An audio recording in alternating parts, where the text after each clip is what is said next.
नमस्कार। आनापानसति ध्यान में आपका स्वागत है।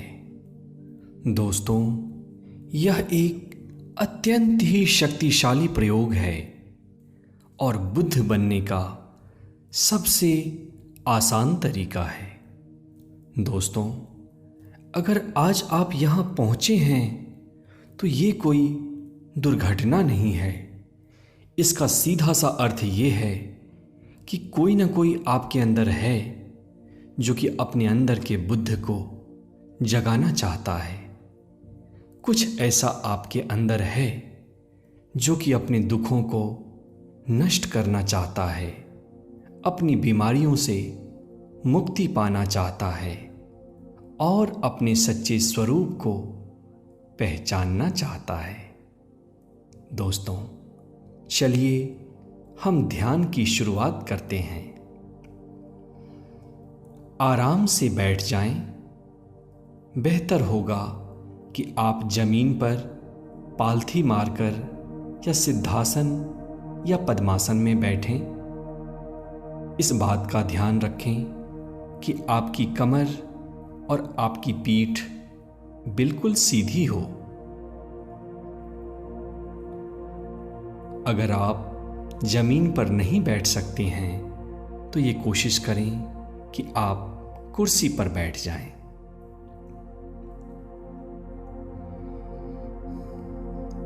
कोमलता से अपनी आंखों को बंद कर लें और अपने आसपास की आवाजों को सुनना शुरू करें, एक साक्षी भाव के साथ।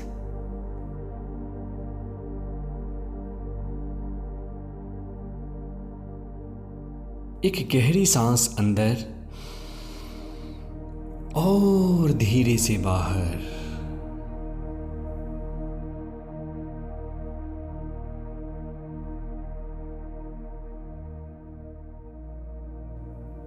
अपने शरीर में हो रही हर हलचल को देखना शुरू करें, एक साक्षी भाव से।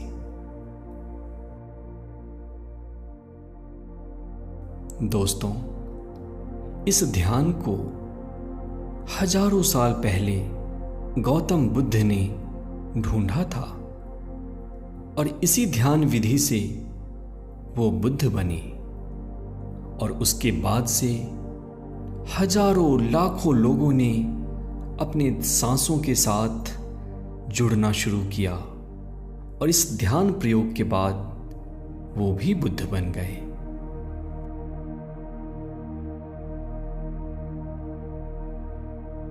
धीरे धीरे आपका पूरा शरीर शांत हो रहा है और आपका मन एक गहन विश्राम में डूबता चला जा रहा है। आज ये समय है अपने आप को जानने का।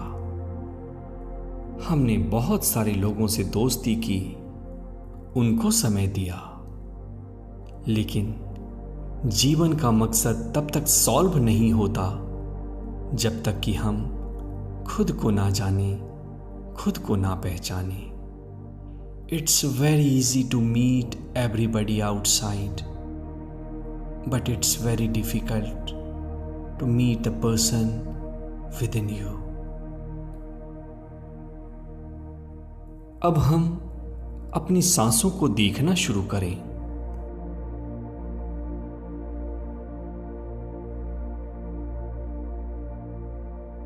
आन अपान का मतलब है सांस अंदर लेना और बाहर छोड़ना, और सति का मतलब है अवेयरनेस। कहने का अर्थ ये कि यह ध्यान वो तकनीक है जिसमें कि हम अपने सांसों के दृष्टा बनेंगे। ये ध्यान रहे कि अपनी सांसों की गति को कम या ज्यादा नहीं करना, सिर्फ उसके दृष्टा बन जाना है, सिर्फ उसको देखते रहना है, देखते रहना है।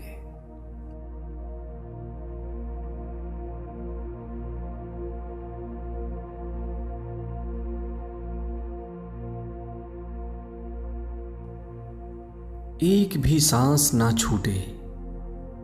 सांस अंदर जा रही है, मैं इसका दृष्टा हूं, और सांस बाहर जा रही है, मैं इसका भी दृष्टा हूं।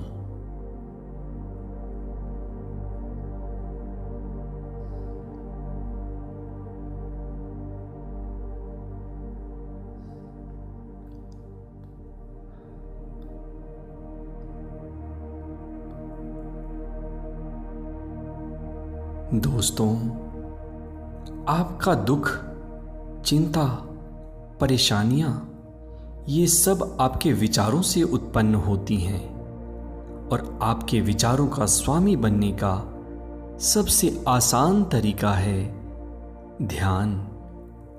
और ध्यान का सबसे आसान तरीका है सांसों के साथ एक हो जाना, सांसों के दृष्टा बन जाना।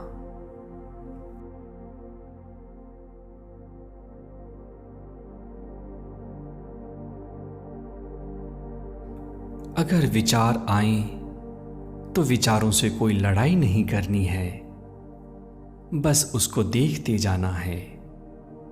और ज्यों ही आपको होश आए, अपनी चेतना को वापस सांसों के ऊपर लगाइए।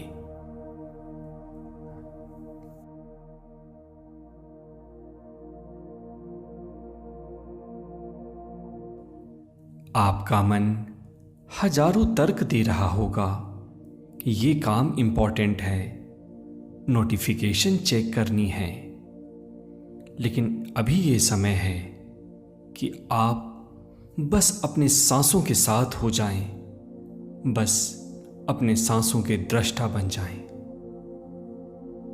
एक भी सांस आपकी अवेयरनेस से ना छूटे, बस सांसों को देखते चले जाइए।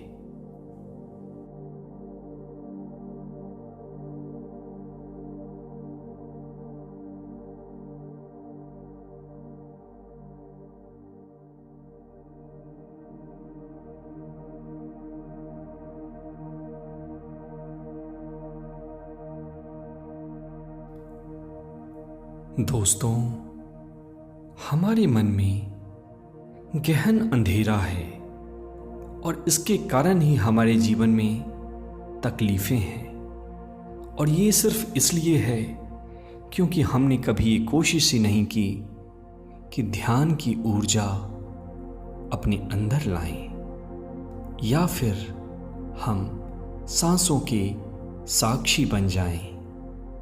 आज ये मौका है कि विचारों के अंधकार को आप ज्ञान की कैंची से या ध्यान की कैंची से काट सकते हैं। इस अवसर को ना चूकना।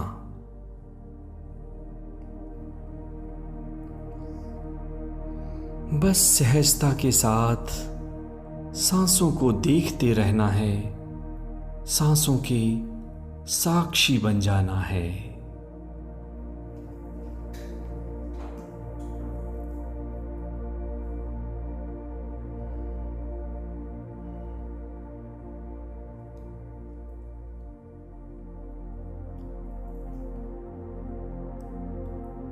हर आती हुई सांस के दृष्टा और हर बाहर जाती हुई सांस के दृष्टा, बस यही दृष्टा भाव वो शक्ति है जो कि आपको ट्रांसफॉर्म कर देगी, जो कि आपको बुद्ध बनाने की क्षमता रखती है।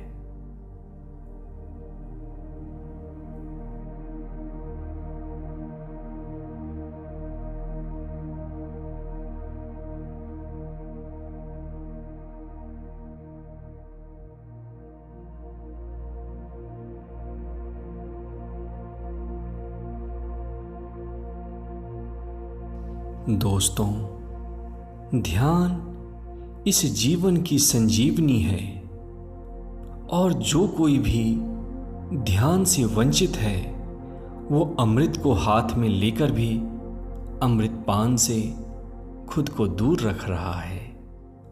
आइए आज हम ध्यान रूपी इस अमृत का पान करें। Just be with your breathing. Breathing in, you are aware. Breathing out, you are aware. Just be a witness of your breathing. Don't try to manipulate. Don't try to control the speed of your breathing, the rate and rhythm of your breathing. Just focus on your breathing. Become one with your breathing.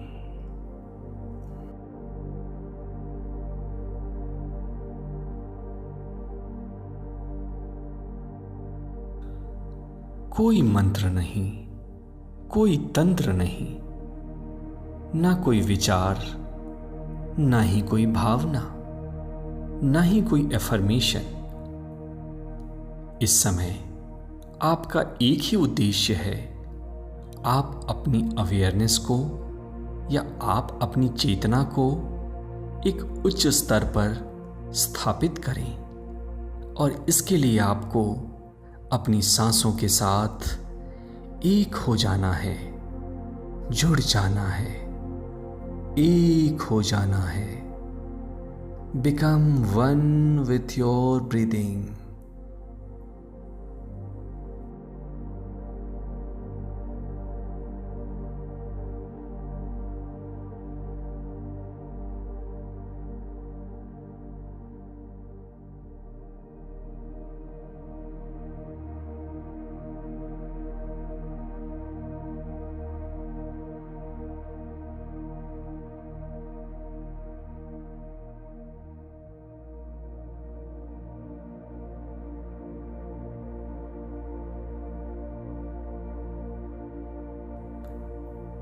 अपनी सांसों के साथ ही बनी रहना है। विचार आएंगे, लेकिन आपको विचारों के साथ जुड़ना नहीं है। आप बस अपनी सांसों के साथ बनी रहें। विचार बादल की तरह आएंगे और बादल की तरह गायब हो जाएंगे।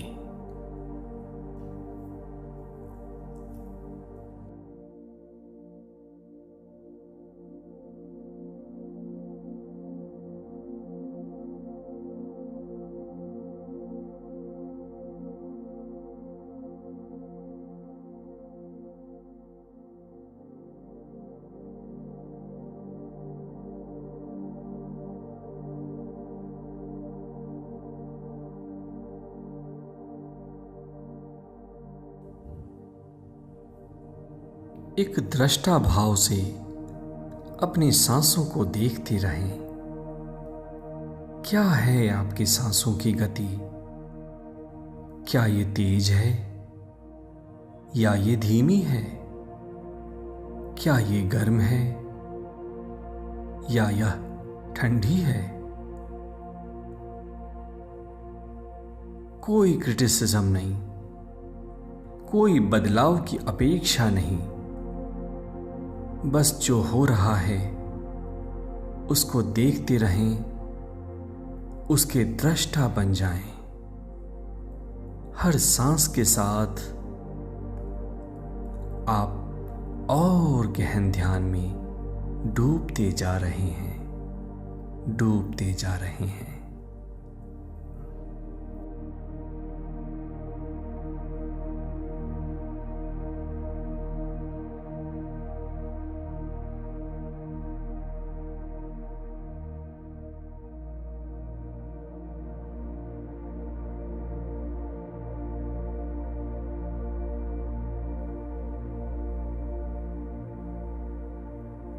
परिस्थिति चाहे कोई भी हो, उसका मूल कारण है अज्ञानता।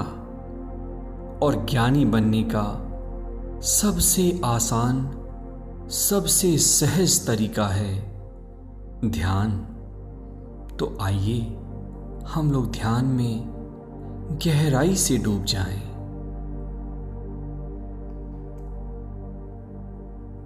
कोई सोच नहीं, कोई भावना नहीं, कोई विचार नहीं, बस सांस और आप सांसों को देखते रहें।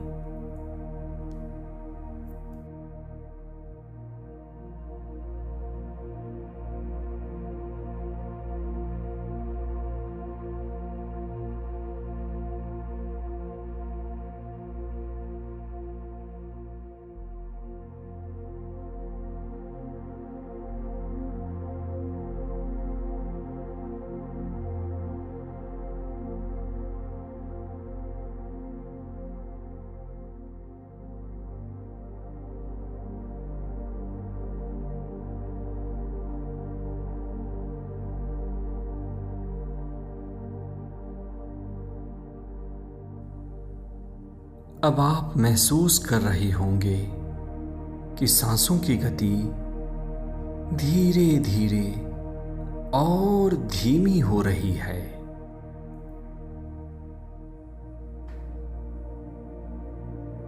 लेकिन लगातार सांसों के साक्षी बने रहें। Be a witness of your breathing. उसको उसी तरीके से देखें जैसे आप सड़क पे ट्रैफिक को देख रहे हैं।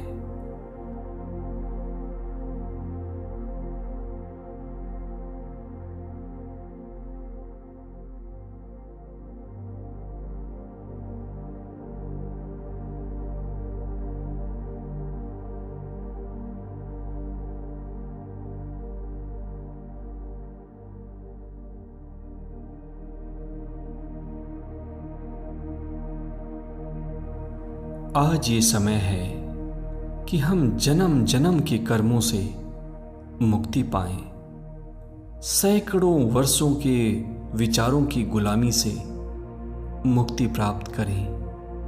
एंजाइटी, स्ट्रेस, डिप्रेशन, न जाने विचारों की क्या क्या खेल हैं, इन सारे खेलों से मुक्ति पाएं। और इसके लिए ज़रूरी है कि आप ध्यान करें, आप सांसों के साथ जुड़ जाएं। आपका मन हजार तर्क दे रहा होगा कि चलो शरीर में झंझनाहट हो रही है, अभी अपने मोबाइल फ़ोन को चेक कर लें, अभी बाहर किसी के साथ खेल लें। लेकिन दोस्तों, याद रखना, आपके पास समय बहुत ही कम है।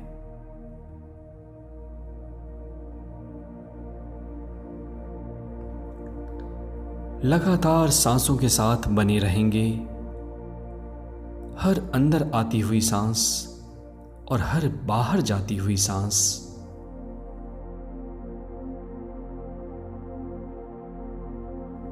पूरी तरह से सांसों के साक्षी बन जाएं। सांसों के साथ एक हो जाएं।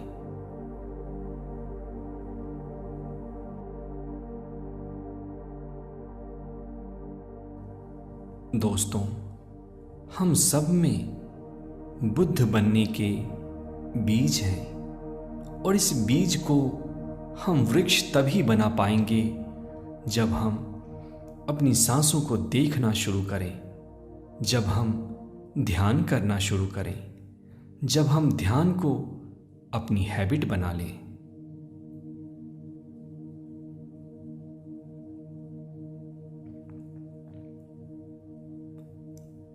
लगातार सांसों के साथ बने रहिए।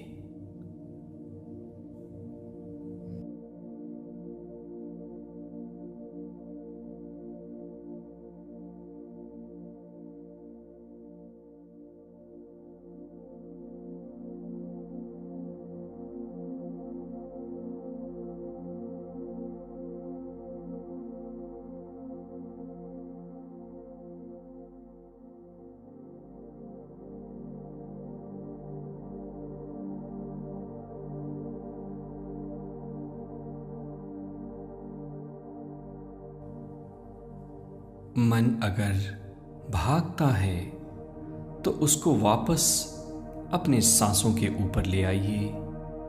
अगर आपका शरीर आपका ध्यान भटकाता है तो शरीर को थोड़ी मूवमेंट दे सकते हैं शुरुआत में, लेकिन ये ध्यान रहे कि आप आंखें ना खोलें।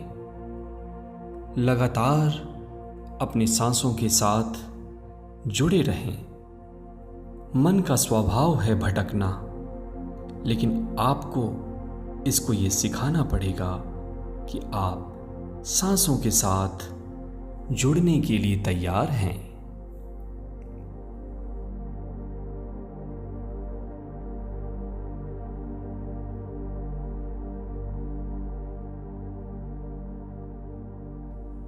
ज्यों-ज्यों आप सांसों के साथ मस्ती कर रहे हैं, त्यों-त्यों आप ये पाएंगे कि आपका मन और शांत होने लगा है और आपके हृदय से आनंद की खुशबू फूटने लगी है।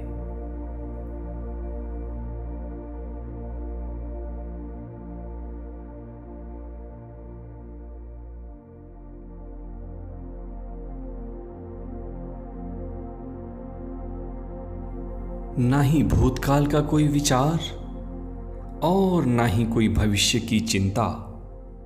आप अपने ध्यान को प्रेजेंट मोमेंट में कॉन्सेंट्रेट करें। वो वर्तमान जहां कोई दुख नहीं है, वो वर्तमान जहां जीवन आनंद में कटता है, वो वर्तमान जहां की धन, वैभव, हर चीज उपलब्ध है। आप इस वर्तमान के साथ जुड़ें और वर्तमान के साथ जुड़ने की आपकी कड़ी है आपकी सांसें।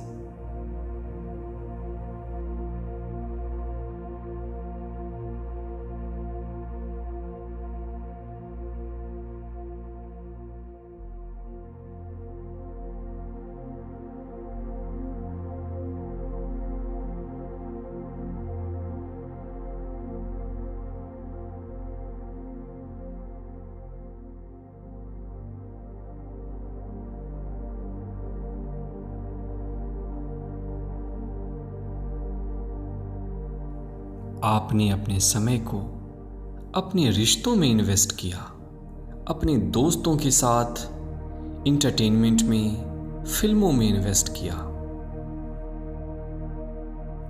आज ये समय है कि अपने मूल्यवान समय को आप अपने आप में इन्वेस्ट करें और आप ये देखेंगे कि आपको इसका रिटर्न करोड़ों गुना मिल रहा है।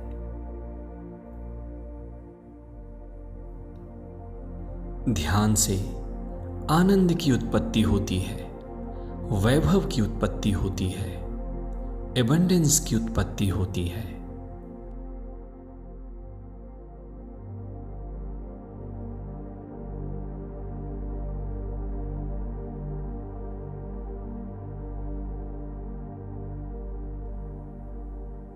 अब हम ध्यान से धीरे धीरे बाहर आएंगे।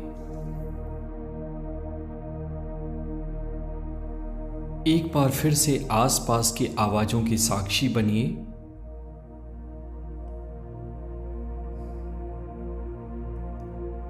महसूस करिए कि आपके शरीर में कहां और कौन सी संवेदनाएं हैं।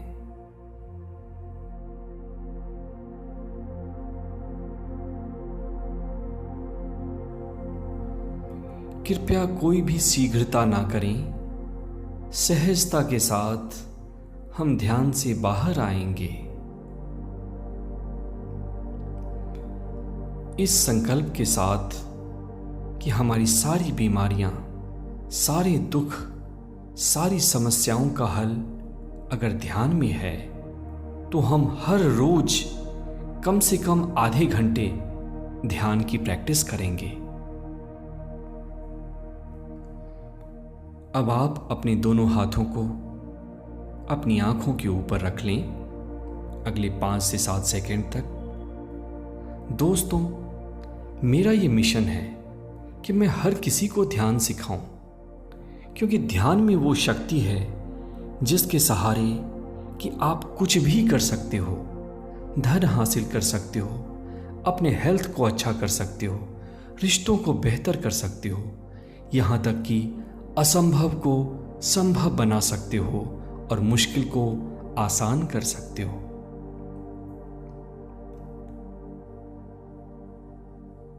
इसलिए आप भी ये ध्यान हर किसी को सिखाएं।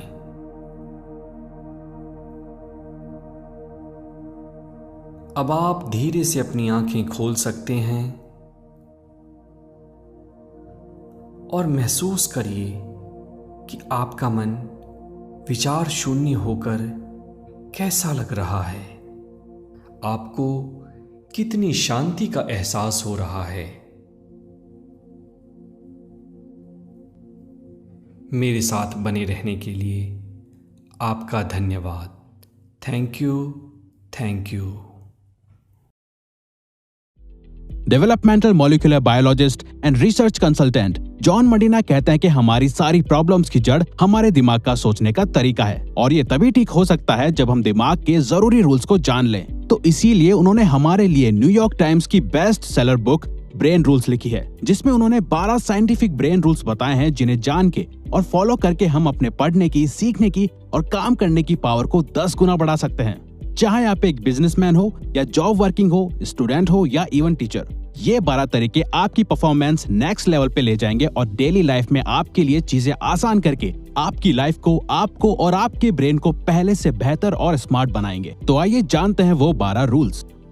रूल नंबर 1, हम इंसानों का दिमाग एक सर्वाइवल ऑर्गन है जो समय के साथ इवॉल्व हुआ है। हम इंसानों के इवॉल्व यानी कि विकसित होने के साथ ही हमारे सोचने का तरीका और सर्वाइवल की टेक्निक्स भी पहले से इवॉल्व और अलग हुई हैं। चाहे हम इस वर्ल्ड में सबसे ताकतवर ना हो, लेकिन हमने वक्त के साथ सबसे ज्यादा स्ट्रॉन्गेस्ट ब्रेन डेवलप किया है और यही हमारे सर्वाइवल का भी रीजन है, चाहे फिर वो हमारी हिस्ट्री हो या हमारा आज।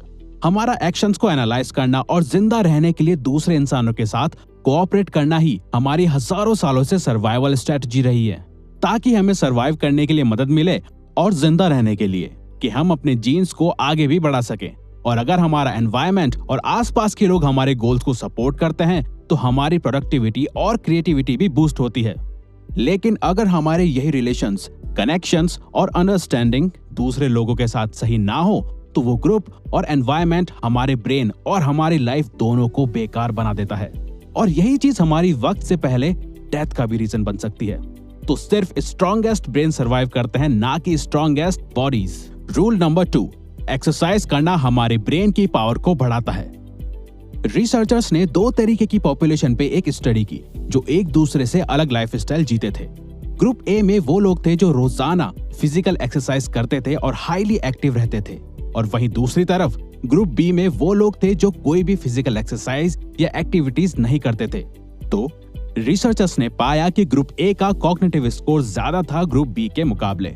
वैसे तो हमारा ब्रेन रोज 19 किलोमीटर चलने के लिए बना है, लेकिन अगर हम हफ्ते में 2 से 3 दिन 30 मिनट भी कोई फिजिकल एक्सरसाइज करें तो हम अपने दिमाग की एनर्जी को बढ़ा के सोचने और सीखने की पावर को बढ़ा सकते हैं, क्योंकि एक्सरसाइज ब्रेन में ब्लड पहुंचाती है और फिर वही ब्लड एनर्जी ग्लूकोज की मदद से ब्रेन में टॉक्सिक सेल्स को खत्म करती है, ताकि ऑक्सीजन का फ्लो हमारे ब्रेन से ब्रेन फॉग और थिंकिंग ब्लॉक क्लियर कर सके। साथ ही ब्रेन में ज्यादा न्यूरॉन्स पहुंच सके और वो न्यूरॉन्स हमारी क्रिएटिविटी और मेंटल शार्पनेस को बढ़ा सके। रूल नंबर 3, अच्छी नींद हमारी सोच को सही और प्रोडक्टिव बनाती है। प्रॉपर स्लीप ना मिलने के कारण ब्रेन हमारे फोकस करने की power, brain functions, memory, mood और इवन लॉजिकल थिंकिंग को भी वक्त के साथ डैमेज करता जाता है। एक स्टडी में ये तक पता चला कि सिर्फ 26 मिनट स्लीप नैप लेने से नासा के पायलट्स की परफॉर्मेंस 34% तक बढ़ गई थी। तो अगर आप भी दिन भर थका हुआ फील करते हो या दोपहर में आपके सोने का मन करता है तो ये कॉमन है, क्योंकि दोपहर 3 बजे के आसपास दिमाग में बायोकेमिकल्स के बीच एक जंग चल रही होती है,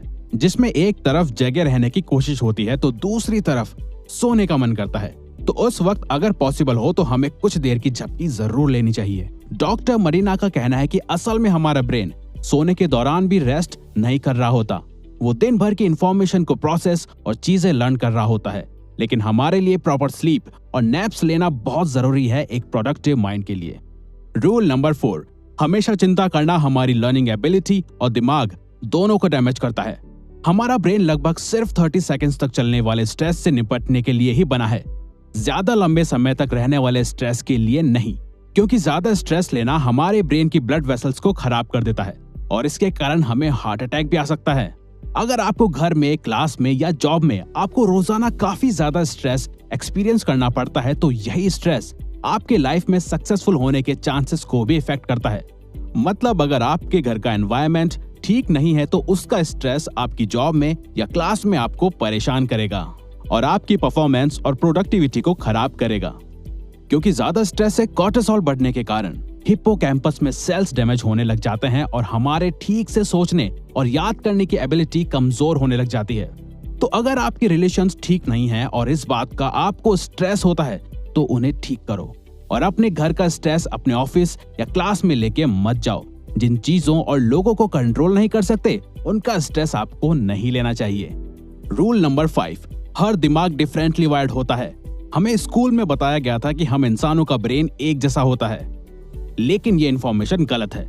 काफी रिसर्च के बाद साइंटिस्ट ने बताया कि हर इंसान की ब्रेन की वायरिंग अलग होती है। हम अपने ब्रेन को डेवलप तो कर सकते हैं, लेकिन हमारा ब्रेन किसी और की तरह बिल्कुल सेम नहीं हो सकता, यहाँ तक कि 2 जुड़वा बच्चों का भी नहीं।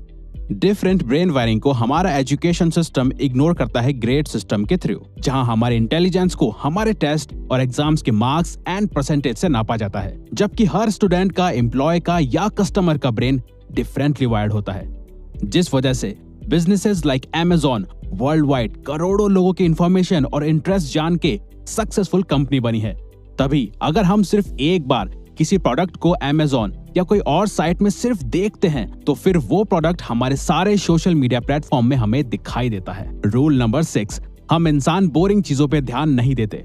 हम सिर्फ उन्हीं चीजों पे ध्यान देते हैं जिनके पीछे हमारा इंटरेस्ट, प्रॉफिट, इमोशन या कल्चर जुड़ा हुआ हो। इस बात से फर्क नहीं पड़ता कि आप कौन हो, आपका ब्रेन कॉन्शियसली या सबकॉन्शियसली इन क्वेश्चंस पे फोकस करता है। जैसे, क्या मैं ये खा सकता हूँ? क्या ये मुझे खा सकता है? क्या मैं इससे रिलेशन बना सकता हूँ या क्या मैंने इसे देखा है? और इंटरेस्ट या रीजन ढूंढता है। ब्रेन मल्टीटास्किंग के लिए नहीं बना, लेकिन फिर भी ऑफिसेज और स्कूल्स मल्टीटास्किंग करना एनकरेज करते हैं। मल्टीटास्किंग हमारी गलती और फेलियर के चांसेस 50% तक बढ़ा देती है। रूल नंबर 7, हमें कुछ भी सीखने के लिए या याद रखने के लिए इंफॉर्मेशन को रिपीट करना चाहिए। हमारा ब्रेन कुछ इंपॉर्टेंट इंफॉर्मेशन को ही ज्यादा देर तक स्टोर करके रखता है, बाकी की अनइम्पोर्टेंट चीजों को हमारी शॉर्ट टर्म मेमोरी इरेज करना शुरू कर देती है। तभी विजन बोर्ड, रिटन गोल्स या रिमाइंडर्स जरूरी है हमारे ब्रेन को याद दिलाने के लिए कि ये इन्फॉर्मेशन इंपॉर्टेंट है। अगर आपको किसी चीज को याद करना है या किसी चीज को सीख के उसमें बेस्ट बनना है तो आप उस चीज को हर कुछ देर बाद रिपीट करो, जिससे कि प्रैक्टिस हो सके और बार बार एक ही चीज पे ध्यान रखा जा सके। रूल नंबर 8, हमारे सभी सेंसेस एक साथ काम करते हैं, तो हमें उन सभी का पूरी तरह से यूज करना चाहिए। हमारी स्मेल करने की सेंसेस ही बटरी पॉपकॉर्न से सीधा हमें मूवी थिएटर की याद दिलाती है, या बारिश और फूलों की खुशबू हमें किसी पर्सन, सिचुएशन और जगह की याद दिलाती है। तो अगर आपको पढ़ते वक्त या काम करते वक्त कुछ याद करना हो तो आप उसके साथ एक स्मेल या फ्रेग्रेंस को जोड़ सकते हो। अब चाहे ये आपका परफ्यूम हो या रूम कैंडल, आपको जब भी वो स्मेल आएगी आपको पास्ट में हुई इंफॉर्मेशन याद आएगी, और इसके चांसेस 10 से 50% भी हो सकते हैं। रूल नंबर 9, हमारी देखने की सेंस हमारी सभी सेंसेस से ज्यादा होती है। हम विजुअली देखी गई इंफॉर्मेशन को ज्यादा याद रखते हैं कंपेयर टू सुनी गई या पढ़ी हुई। आपको बायोग्राफीज पढ़ के शायद याद नहीं होगा कि कौन से पेज नंबर पे एग्जैक्टली क्या बात या सिचुएशन लिखी थी, लेकिन अगर उसी बायोग्राफी पे कोई फिल्म बनी होगी तो उस मूवी के सीन्स आपको अच्छे से याद होंगे, क्योंकि हमने अपनी हिस्ट्री में जानवरों, खाना, खतरा, सिचुएशन और इंसानों को देखने के बाद ही जाना है कि हमारे लिए क्या सही है और क्या नहीं, और फिर उसी विजुअल पावर को हमने आर्ट या लिटरेचर में कन्वर्ट किया ताकि हम चीजों को विजुअली याद रख सकें। रूल नंबर 10, म्यूजिक सुनना या कंपोज करना हमें स्मार्ट बना सकता है। डॉक्टर मरीना की वाइफ भी एक क्लासिकल म्यूजिक कंपोजर रह चुकी हैं, और उन जैसे ही काफी म्यूजिशियंस को ऑब्जर्व और स्टडी करके ही ऑथर ने जाना कि हमारा म्यूजिक टेस्ट हमारी पर्सनैलिटी को शो करता है, और म्यूजिक हमारी मेमोरी और स्किल्स को शार्प भी कर सकता है। म्यूजिक कंपोज करना हमारी रीडिंग एबिलिटी, मैथ्स और इमोशनल इंटेलिजेंस को बढ़ा सकता है, और म्यूजिक सुनना हमारे मूड को चेंज और वोकैबुलरी इंप्रूव कर सकता है। ये एज टू एज और इंटरेस्ट में डिपेंड करता है। रूल नंबर 11, मेल और फीमेल का दिमाग एक दूसरे से डिफरेंट होता है। एक बार रिसर्चर लैरी केहिल ने मेल्स और फीमेल्स को एक हॉरर मूवी दिखाई और पाया कि उस दौरान मेल्स के ब्रेन का सिर्फ राइट हेमिस्फीयर काम कर रहा है और लेफ्ट हिस्सा शांत था। वही फीमेल्स का लेफ्ट हेमिस्फीयर काम कर रहा था और राइट हिस्सा शांत था, जिससे उन्हें पता चला कि मेल्स और फीमेल्स का स्ट्रेस हैंडल करने का, सोचने का और काम करने का तरीका एक दूसरे से काफी अलग होता है। और ऐसी ही काफी केस स्टडीज करने के बाद मेंटल हेल्थ प्रोफेशनल्स को पता चला कि फीमेल्स मेल्स से ज्यादा डिप्रेस्ड होती हैं और नर्वस हो जाती हैं और प्यूबर्टी के दौरान वो काफी एंजाइटी भी फील करती हैं। वहीं लड़के प्यूबर्टी के दौरान एंटी सोशल हो जाते हैं। मेल्स और फीमेल्स का इमोशंस को हैंडल करने का तरीका भी एक दूसरे से काफी अलग होता है। रूल नंबर 12, हम इंसान एक पावरफुल और नेचुरल एक्सप्लोरर्स हैं। हमेशा कुछ नया एक्सप्लोर करने का डिजायर हमें कभी भी अकेला नहीं छोड़ता, लेकिन हम ज्यादातर अपनी क्लासेस या ऑफिस के क्यूबिकल में ही फंसे रहते हैं, जबकि हम ह्यूमंस नई चीजें एक्सप्लोर करने के लिए और सीखने के लिए बने हैं। हम बचपन में कितने क्यूरियस होते हैं, हर एक चीज को तोड़ के या खोल के हमें उसके बारे में जानना होता था, लेकिन यही चीज उम्र बढ़ने के साथ कम हो जाती है। गूगल अपने एम्प्लॉयज को हमेशा एटलीस्ट 20% टाइम देता है एक्सप्लोर करने के लिए, और यही एक्सप्लोरेशन ने जीमेल और गूगल न्यूज आइडियाज को इन्वेंट करा। तो हमें भी बच्चों की तरह ही कुछ डिफरेंट एक्सप्लोर या ट्राई करते रहना चाहिए ग्रेट आइडिया और ब्रेन ग्रोथ के लिए। तो ये वीडियो यहीं खत्म होती है। अगर आप चाहते हो कि हम किसी पर्टिकुलर टॉपिक पे या प्रॉब्लम पे वीडियो बनाएं, तो प्लीज कमेंट बॉक्स में बताओ। हम उस पे वीडियो बनाने की कोशिश करेंगे, क्योंकि हम यहाँ आपकी हेल्प करना चाहते हैं। और हाँ, सब्सक्राइब करके और बेल आइकन को ऑन करके इस चैनल को ग्रो करने में सपोर्ट करो। Thank you for watching.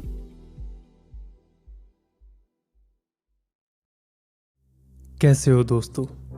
कितना बुरा लगता है ना जब कोई हमारी बेइज्जती करता है, किसी के सामने हमारा अपमान कर देता है। आज मैं आपको महात्मा बुद्ध के जीवन का एक किस्सा सुनाने जा रहा हूँ। इसे सुनने के बाद आप ये फैसला कर लोगे क्या वाकई में कोई आपका अपमान कर सकता है, या फिर आपका अपमान करने की औकात किसी की भी नहीं। कहानी से पहले अगर आपने अभी तक इस चैनल को सब्सक्राइब नहीं किया है तो नीचे लाल रंग के बटन पर क्लिक करके इसे सब्सक्राइब कर लीजिए और बेल आइकन को दबाइए ताकि मेरे आने वाले वीडियोस का नोटिफिकेशन आपको मिल सके। तो चलिए बिना समय गवाए कहानी शुरू करते हैं। रोज की तरह महात्मा बुद्ध शाम के समय बैठे हुए थे और वो डूबते हुए सूरज को एकटक देख रहे थे।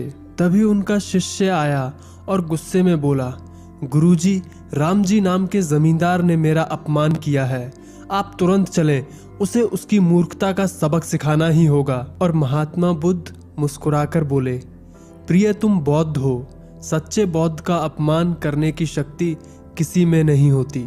तुम इस प्रसंग को भुलाने की कोशिश करो, जब इस बात को भुला दोगे तो अपमान कहाँ बचेगा। इस पर शिष्य ने जवाब दिया, लेकिन गुरुजी, उस मूर्ख ने आपके प्रति भी अपशब्दों का उपयोग किया है, आपको चलना ही होगा। आपको देखते ही वह अवश्य शर्मिंदा हो जाएगा और अपने किए के लिए माफी मांगेगा।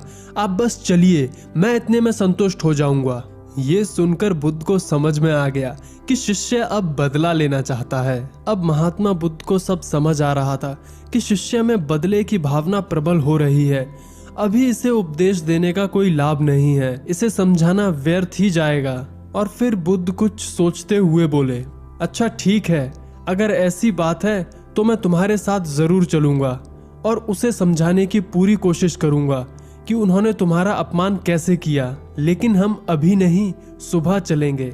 और फिर शिष्य ने भी कुछ सोचकर बोला, ठीक है गुरुजी, सुबह हम अवश्य ही वहां चलेंगे। अगले दिन सुबह हुई, बात जैसे आई गई हो गई। शिष्य अपने काम में लग गया और महात्मा बुद्ध अपनी साधना में। धीरे धीरे समय बीता और दोपहर होने लगी। जब दोपहर होने पर भी शिष्य ने बुद्ध से कुछ नहीं कहा तो बुद्ध ने खुद ही शिष्य से पूछा, आज राम जी के पास तो चलोगे ना तुम? इस पर शिष्य ने कहा, नहीं गुरुवर, मैंने जब घटना पर फिर से विचार किया तो मुझे इस बात का आभास हुआ कि भूल शायद मेरी ही थी। मुझे अपनी गलती का भारी पश्चाताप है। अब राम जी के पास चलने की कोई जरूरत नहीं है।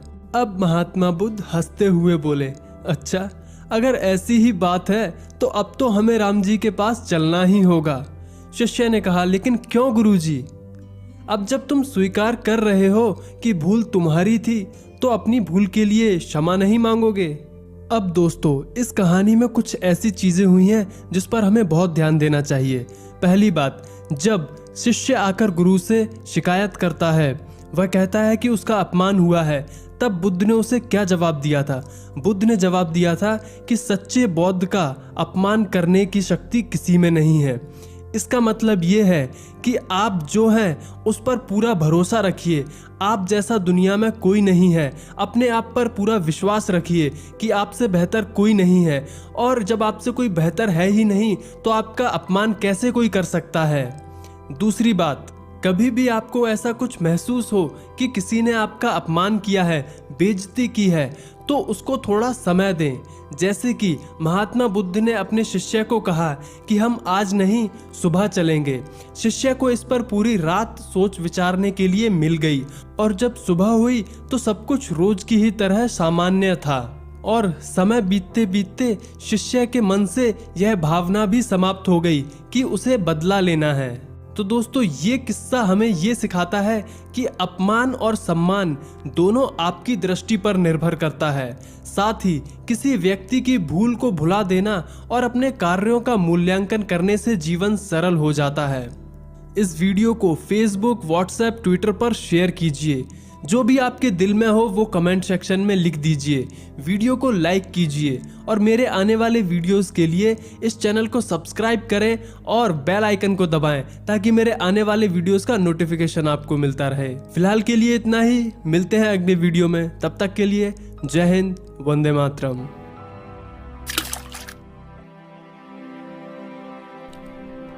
क्या आपको पता है कि दुनिया की सबसे महंगी जगह कौन सी है? वह है कब्रिस्तान, जहाँ पर हजारों लाखों बिजनेस आइडियाज और बिजनेसेस जले हुए हैं और दफन हुए पड़े हैं, जो दुनिया को बदलने की ताकत रखते थे। लेकिन वो लोग हिम्मत ही नहीं कर पाए दुनिया के खिलाफ जाकर अपने सपनों को पूरा करने की। देखो, जिंदगी तुम्हारी है, सपने तुम्हारे हैं, तो लोग कौन होते हैं इंटरफेयर करने वाले? आज मैं आपको एक छोटी सी कहानी सुनाता हूँ, उसके बाद आपको एकदम सब कुछ क्लियर हो जाएगा कि मैं आपको बताना क्या चाहता हूँ। एक बार एक किसान, उसका बेटा और उनका गधा तीनों मार्केट जा रहे थे। तभी रास्ते में कुछ लोग मिले और उन्हें कहने लगे कि देखो कितने मूर्ख लोग हैं, गधा इनके साथ में है फिर भी पैदल चल रहे हैं। तभी किसान ने, उसके बेटे ने सोचा, यार बात तो सही है, गधा बनता ही बोझ उठाने के लिए, तो फिर हम पैदल क्यों चल रहे हैं? एक काम करते हैं, हम में से कोई एक इस गधे पर बैठ जाता है। और उन्होंने डिसाइड किया कि वो बच्चा उस गधे पर बैठेगा। वो थोड़ी आगे चले और फिर उन्हें कुछ लोग मिले और कहने लगे, यार कैसा बच्चा है, अपने बाप को पैदल चला रहा है और खुद गधे पर बैठकर सवारी कर रहा है। ये सुनते ही उस बच्चे को अपने आप पर शर्म आने लगी। तभी उस बच्चे ने अपने पापा से कहा, पिताजी आप इस गधे पर बैठ जाइए, आप काफी देर से पैदल चल रहे हैं, थक गए होंगे। वो थोड़ी आगे और चले, फिर उन्हें लोग मिले और कहने लगे, ये कैसा बाप है, अपने बच्चे को पैदल चलाकर खुद गधे पर सवार है। ये बात सुनते ही उस किसान ने अंदर ही अंदर सोचा कि यार बात तो सही है, मैं खुद जवान अट्टा कट्टा होकर अपने बच्चे को पैदल चला रहा हूँ और मैं खुद गधे पर सवार हूँ। तो उस किसान ने उस बच्चे को भी गधे पर बैठा लिया और अब दोनों उस गधे पर सवार हो गए। वो फिर आगे चले, फिर थोड़ी देर में कुछ लोग मिले और कहने लगे, देखो कितनी जालिम दुनिया है, दोनों बाप बेटे उस गधे पर सवार हो चुके हैं, उस गधे की हालत देखो कितना थक चुका है। तभी वो किसान और उसका बेटा सोचने लगा, यार हम काफी देर से इस गधे पर सवार है, गधा थक चुका है, एक काम करते हैं, इस गधे को हम दोनों उठा लेते हैं। और अब दोनों बाप बेटे उस गधे को उठाकर मार्केट में चले जाते हैं। अब जो भी इंसान उनसे मिलता है सब उस पर हंसते हैं। अब वो किसान सोच रहा, यार हम गधे को खाली नहीं ले जा सकते, मैं गधे पर नहीं बैठ सकता, मेरा बेटा गधे पर नहीं बैठ सकता, हम दोनों गधे पर नहीं बैठ सकते, हम इस गधे को नहीं उठा सकते। यानी इस दुनिया में हर इंसान को खुश करना इज नेक्स्ट टू इम्पॉसिबल। उन दोनों बाप बेटे ने वही किया जिसमें लोगों की खुशी थी, ना कि उनकी खुशी थी। उन्होंने हमेशा कोशिश करी कि लोग खुश हो जाए। उन्होंने आखिरी तक वही किया जो लोगों ने कहा, और अंत में क्या हुआ, वो दोनों हंसी के पात्र बन गए। देखो तुम लाइफ में कुछ भी कर लो, बड़े से बड़ा काम या फिर छोटे से छोटा काम, जिन लोगों को तुम पे हंसना है ना वो हंसेंगे, जिन लोगों को टांग खींचनी है वो खींचेंगे, जिन लोगों को बुराई करनी है वो बुराई करेंगे। उनका काम है हंसना, उन्हें हंसने दो, वो हंसते रहेंगे और वो हंसते ही रह जाएंगे। इस दुनिया की परवाह मत करो, खुद पर यकीन करो। ये दुनिया शुरुआत में थोड़ी अगेंस्ट जाती है, लेकिन बाद में इन्हें सब समझ में आ जाता है कि हम गलत थे और ये सही था। और वो किसी ने क्या खूब बात कही है, जिंदगी में असली मजा उस काम को करने में है जिसे लोग कहते हैं कि तुम ये नहीं कर सकते। कुछ कर दिखाने के लिए रोके अगर आसमान हमारे रास्ते को, तो तैयार हो जाओ आसमान झुकाने के लिए।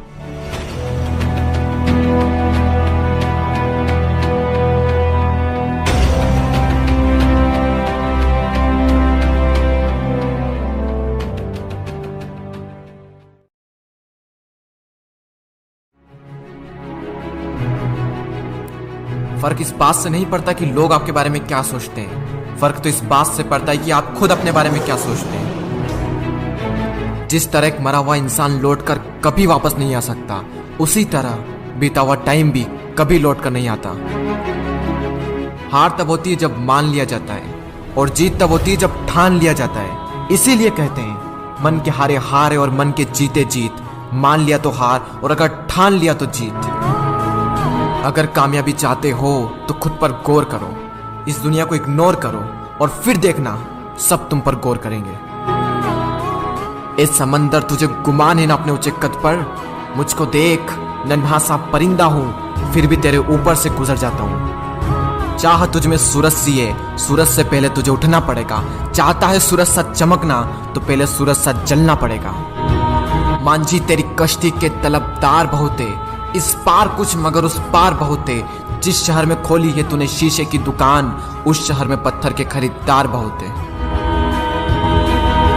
ये क्या सोचेंगे, वो क्या सोचेंगे, दुनिया क्या सोचेगी, इससे ऊपर उठकर कुछ सोच, जिंदगी सुकून का दूसरा नाम बन जाएगी।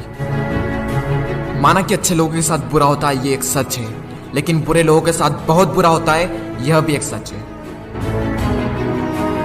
ये दुनिया अगर आपसे नफरत भी करे तो तुम डरना मत, क्योंकि जिस पेड़ पर फल उगते हैं ये दुनिया उसी पर पत्थर मारती है।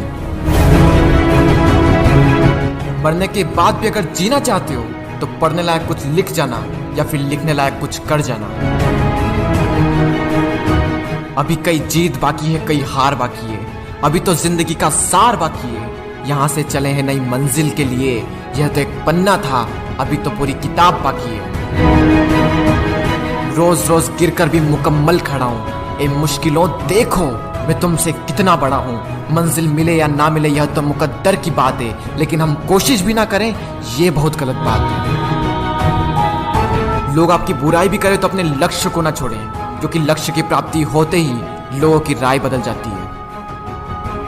एक बार मान लेते हैं कि किस्मत में लिखे फैसले नहीं बदला करते, लेकिन एक बार आप फैसला लेकर तो देखिए, क्या पता किस्मत ही बदल जाए। सक्सेस के लिए यह जरूरी नहीं है कि आपकी उम्र क्या है, बल्कि जरूरी तो यह है कि आप सोच किस उम्र की रखते हैं।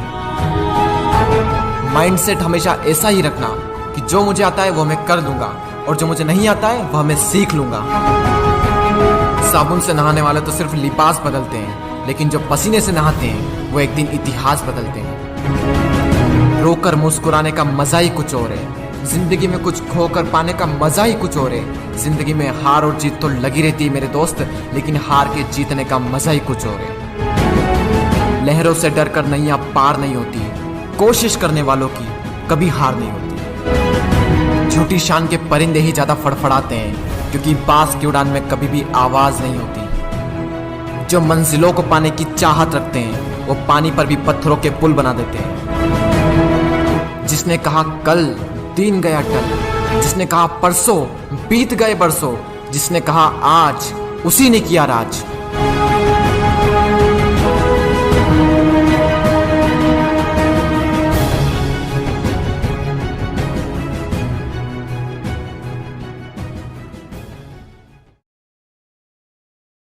बाज लगभग 70 वर्ष जीता है, परंतु अपने जीवन के 40वें वर्ष में आते आते उसे एक महत्वपूर्ण निर्णय लेना पड़ता है। उस अवस्था में उसके शरीर के 3 प्रमुख अंग निष्प्रभावी होने लगते हैं। पंजे लंबे और लचीले हो जाते हैं तथा शिकार पर पकड़ बनाने में अक्षम होने लगते हैं।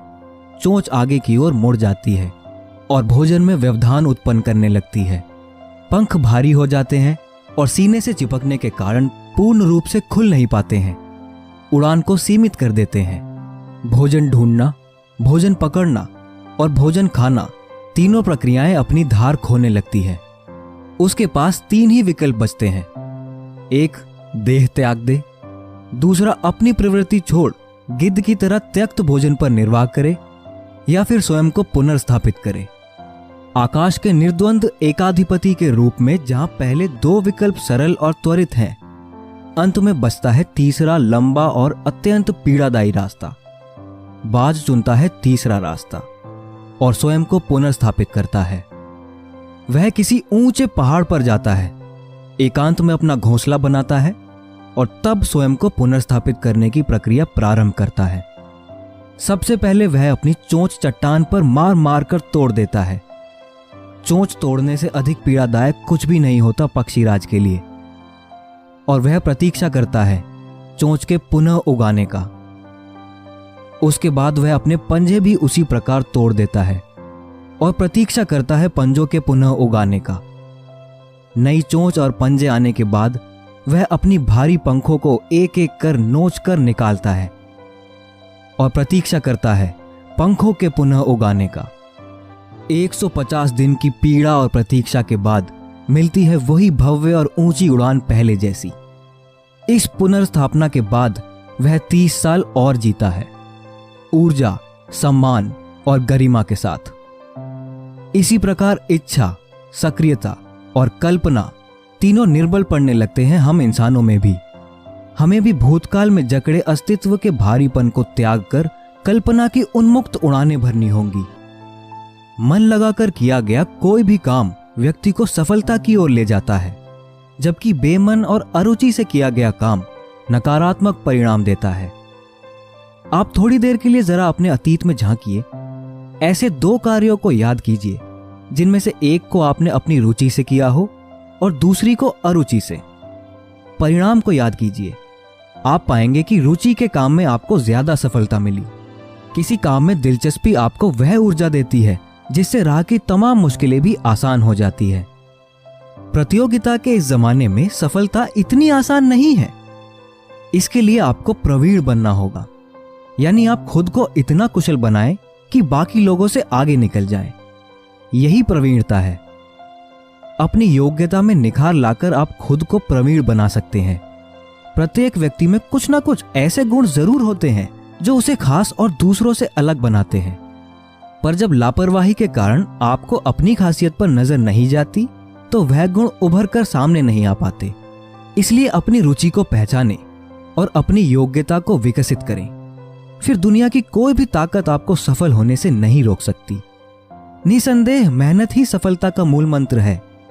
रुचि के अनुरूप योग्यता तभी विकसित होगी जब आप कठिन परिश्रम करेंगे।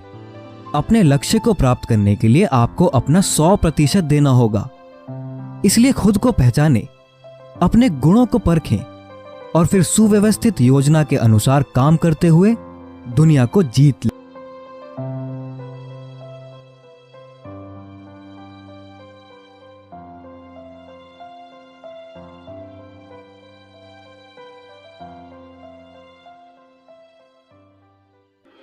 कल सोमवार है, कल से पढ़ लूंगा। संडे के दिन कौन पढ़ता है? अगले महीने की 1 तारीख से पढ़ना शुरू कर दूंगा। अभी तो बहुत सारा टाइम है मेरे पास, और भी ना जाने कितने सारे बहाने हैं। ये जितना दिमाग बहाने बनाने में लगाते हो, अगर उतना दिमाग फोकस करने में लगाओ, इतना दिमाग अपने आप को समझाने में लगाओ कि अगर ये तैयारी नहीं की, ये एग्जाम क्लियर नहीं किया, तो वो सब कुछ तुम्हारे हाथ से निकल जाएगा जिसके तुम सपने देख रहे हो। फिर उस टाइम बैठ कर मत रोना। मैं जानता हूँ जो भी ये वीडियो देख रहा है वो अपनी लाइफ में कुछ ना कुछ बड़ा करना चाहता है। आपके पास एक टारगेट है, बस थोड़े से मोटिवेशन की जरूरत है, क्योंकि आपको अपने आप को जीतने की जरूरत है। और वो मोटिवेशन कहीं और से नहीं बल्कि आपके अंदर से ही आएगा। जब कोई आकर आपको जगाएगा और कहेगा कि तुमसे कुछ नहीं हो सकता, तुम किसी लायक नहीं हो, तुमने जिंदगी में आखिर किया ही क्या है। और जब कोई तुमसे आकर ये शब्द कहे तो कहना, मेरा लक्ष्य हाथी का बच्चा है, इसे पैदा होने में टाइम लगेगा, लेकिन जब ये धरती पर चलेगा तो पूरी धरती कांप जाएगी। मैं पढ़ूंगा, कोशिश करूंगा,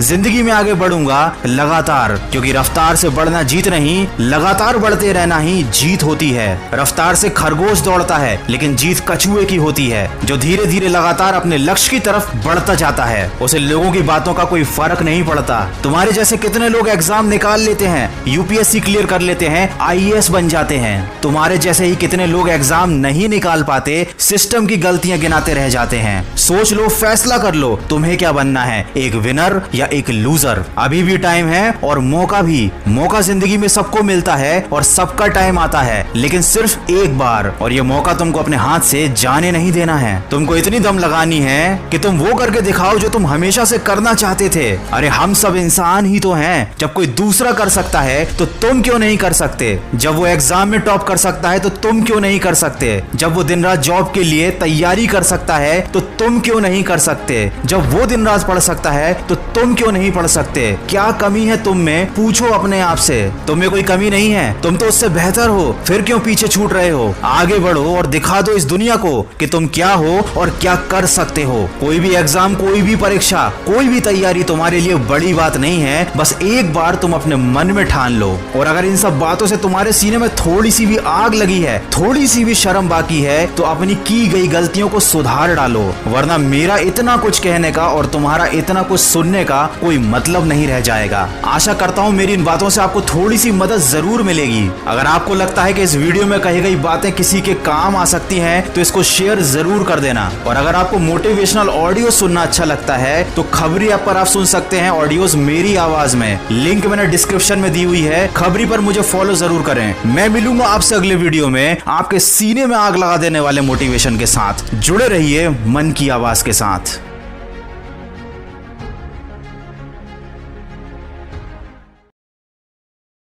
जिंदगी में अपने लक्ष्य की प्राप्ति करते समय सिर्फ 2 सोच रखनी चाहिए। अगर रास्ता मिल गया तो ठीक, नहीं तो अपना रास्ता मैं खुद बना लूंगा। जिस कॉपी पर सभी विषयों को संभालने की जिम्मेदारी होती है वो अक्सर रफ कॉपी बनकर रह जाती है। इसीलिए अगर सभी काम एक साथ करोगे तो किसी भी काम में सफलता नहीं मिलेगी। अपने खिलाफ हुई हर बात को खामोशी से सुन लो और जवाब देने की जिम्मेदारी वक्त पर सौंप दो।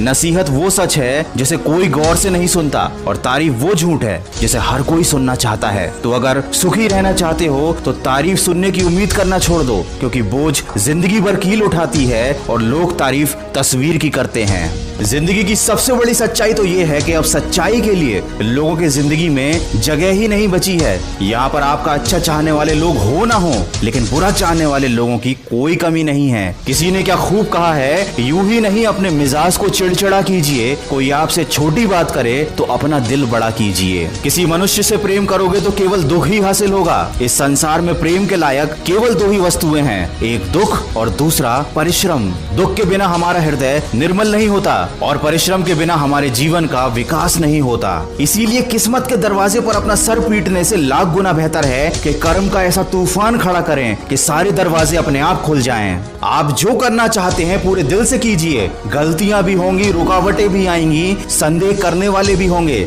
लेकिन अगर तुम अपने कर्म को सलाम करोगे तो ये दुनिया एक दिन तुम्हें सलाम करेगी। याद रखें कि लोगों को कोई फर्क नहीं पड़ता कि आपने कितना पसीना बहाया, वो बस ये देखते हैं कि इतना पैसा कहां से आया। जो खोटे सिक्के नहीं चलते बाजार में, वो भी कमी निकालेंगे तुम्हारे किरदार में। वो आपकी कीमत क्या समझेंगे जो दूसरों के टुकड़ों पर पलते हैं। आपकी सोच बड़ी है, इसीलिए वो आपसे जलते हैं। वो ये नहीं समझ पाते कि नींद और निंदा पर जो विजय पा लेते हैं वही जीवन में आगे बढ़ पाते हैं। दोस्तों, वीडियो के अंत में बस इतना कहना चाहूंगा कि लक्ष्य से आपकी योजना को आकार मिलता है, योजना से आपके कार्य तय होते हैं, कार्यों से आपको परिणाम हासिल होते हैं और परिणाम से आपको सफलता मिलती है। इसलिए जीवन में लक्ष्य का होना बहुत जरूरी है। जिंदगी तो हमें सिखाती है, मेहनत करो, रुको मत। हालात कितने ही बुरे हों, किसी के आगे झुको मत। याद रखो, जीतने वाले कभी हार नहीं मानते और हार मान जाने वाले कभी जीत नहीं पाते। बस सफलता को कभी अपने सिर पर मत चढ़ने देना और असफलता को कभी अपने दिल में मत उतरने देना।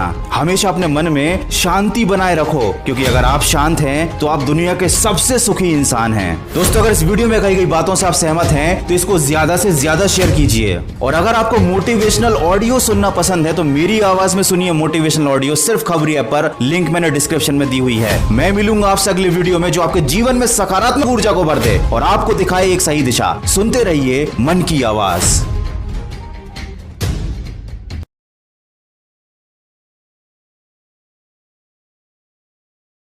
रास्ते पर गति की सीमा है, बैंक में पैसे की सीमा है, परीक्षा में समय की सीमा है, परंतु हमारी सोच की कोई सीमा नहीं है। इसीलिए हमेशा श्रेष्ठ सोचें और श्रेष्ठ पाएं। आज के वीडियो में मैं आपको बताऊंगा कुछ ऐसी बातें जो सही समय पर अपना लोगे तो जिंदगी बदल जाएगी। तो सबसे पहले तो ये जान लो कि समय सीमित है। सांसें किसी का इंतजार नहीं करती, या तो चलती रहती हैं या बस चल देती हैं। इसीलिए बिना समय गवाए अपने कर्म पे ध्यान दो। तुम क्या चाहते हो? कुछ साल बाद अपनी सफलता का जश्न मनाना या अपनी असफलता के लिए रोना?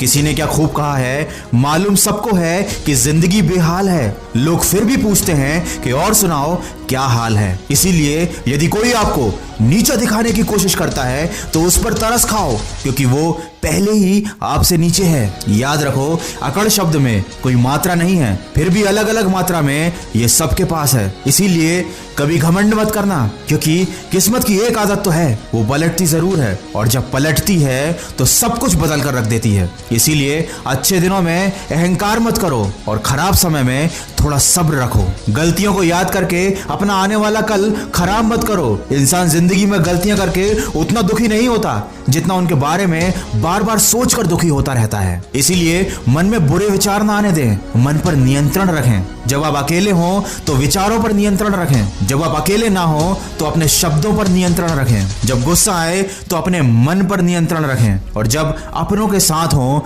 तो अपने व्यवहार पर नियंत्रण रखें। बांसुरी से सीखा है मैंने सबक जिंदगी का, छेद है कितने सीने में फिर भी ये गुनगुनाती है। याद रखो, आपकी कीमत तब होती है जब आपकी जरूरत होती है। सर्दियों में जिस सूरज का इंतजार रहता है, गर्मियों में उसका भी तिरस्कार रहता है। इसीलिए छोटी छोटी बातों से दिल को छोटा मत किया करो। दोस्तों, भव्य जीवन की लालसा रखने में या जीने में कोई बुराई नहीं है, लेकिन सावधान रहें, क्योंकि आवश्यकताएं तो पूरी हो सकती हैं, लेकिन तृष्णा नहीं। ना आस्तिक बनो, ना नास्तिक बनो, हो सके तो जिंदगी में वास्तविक बनो। जब भी निराश हो जाओ तो खुद को ये बातें याद दिलाना कि मेरे मन तू क्यों रोता है, जो लिखा है वही होता है। 10 रास्ते और खुलते हैं जब एक बंद होता है। अरे जिन पेड़ों पर फल नहीं होते, क्या वहां चिड़ियों का बसेरा नहीं होता है? हिम्मत हारने से तुझे क्या मिलेगा, रात के बाद ही तो सवेरा होता है। कितनी भी उड़ान भर ले आसमान में, मिलना तो सबको जमीन में होता है। मत मायूस हो दुनिया के सितम से,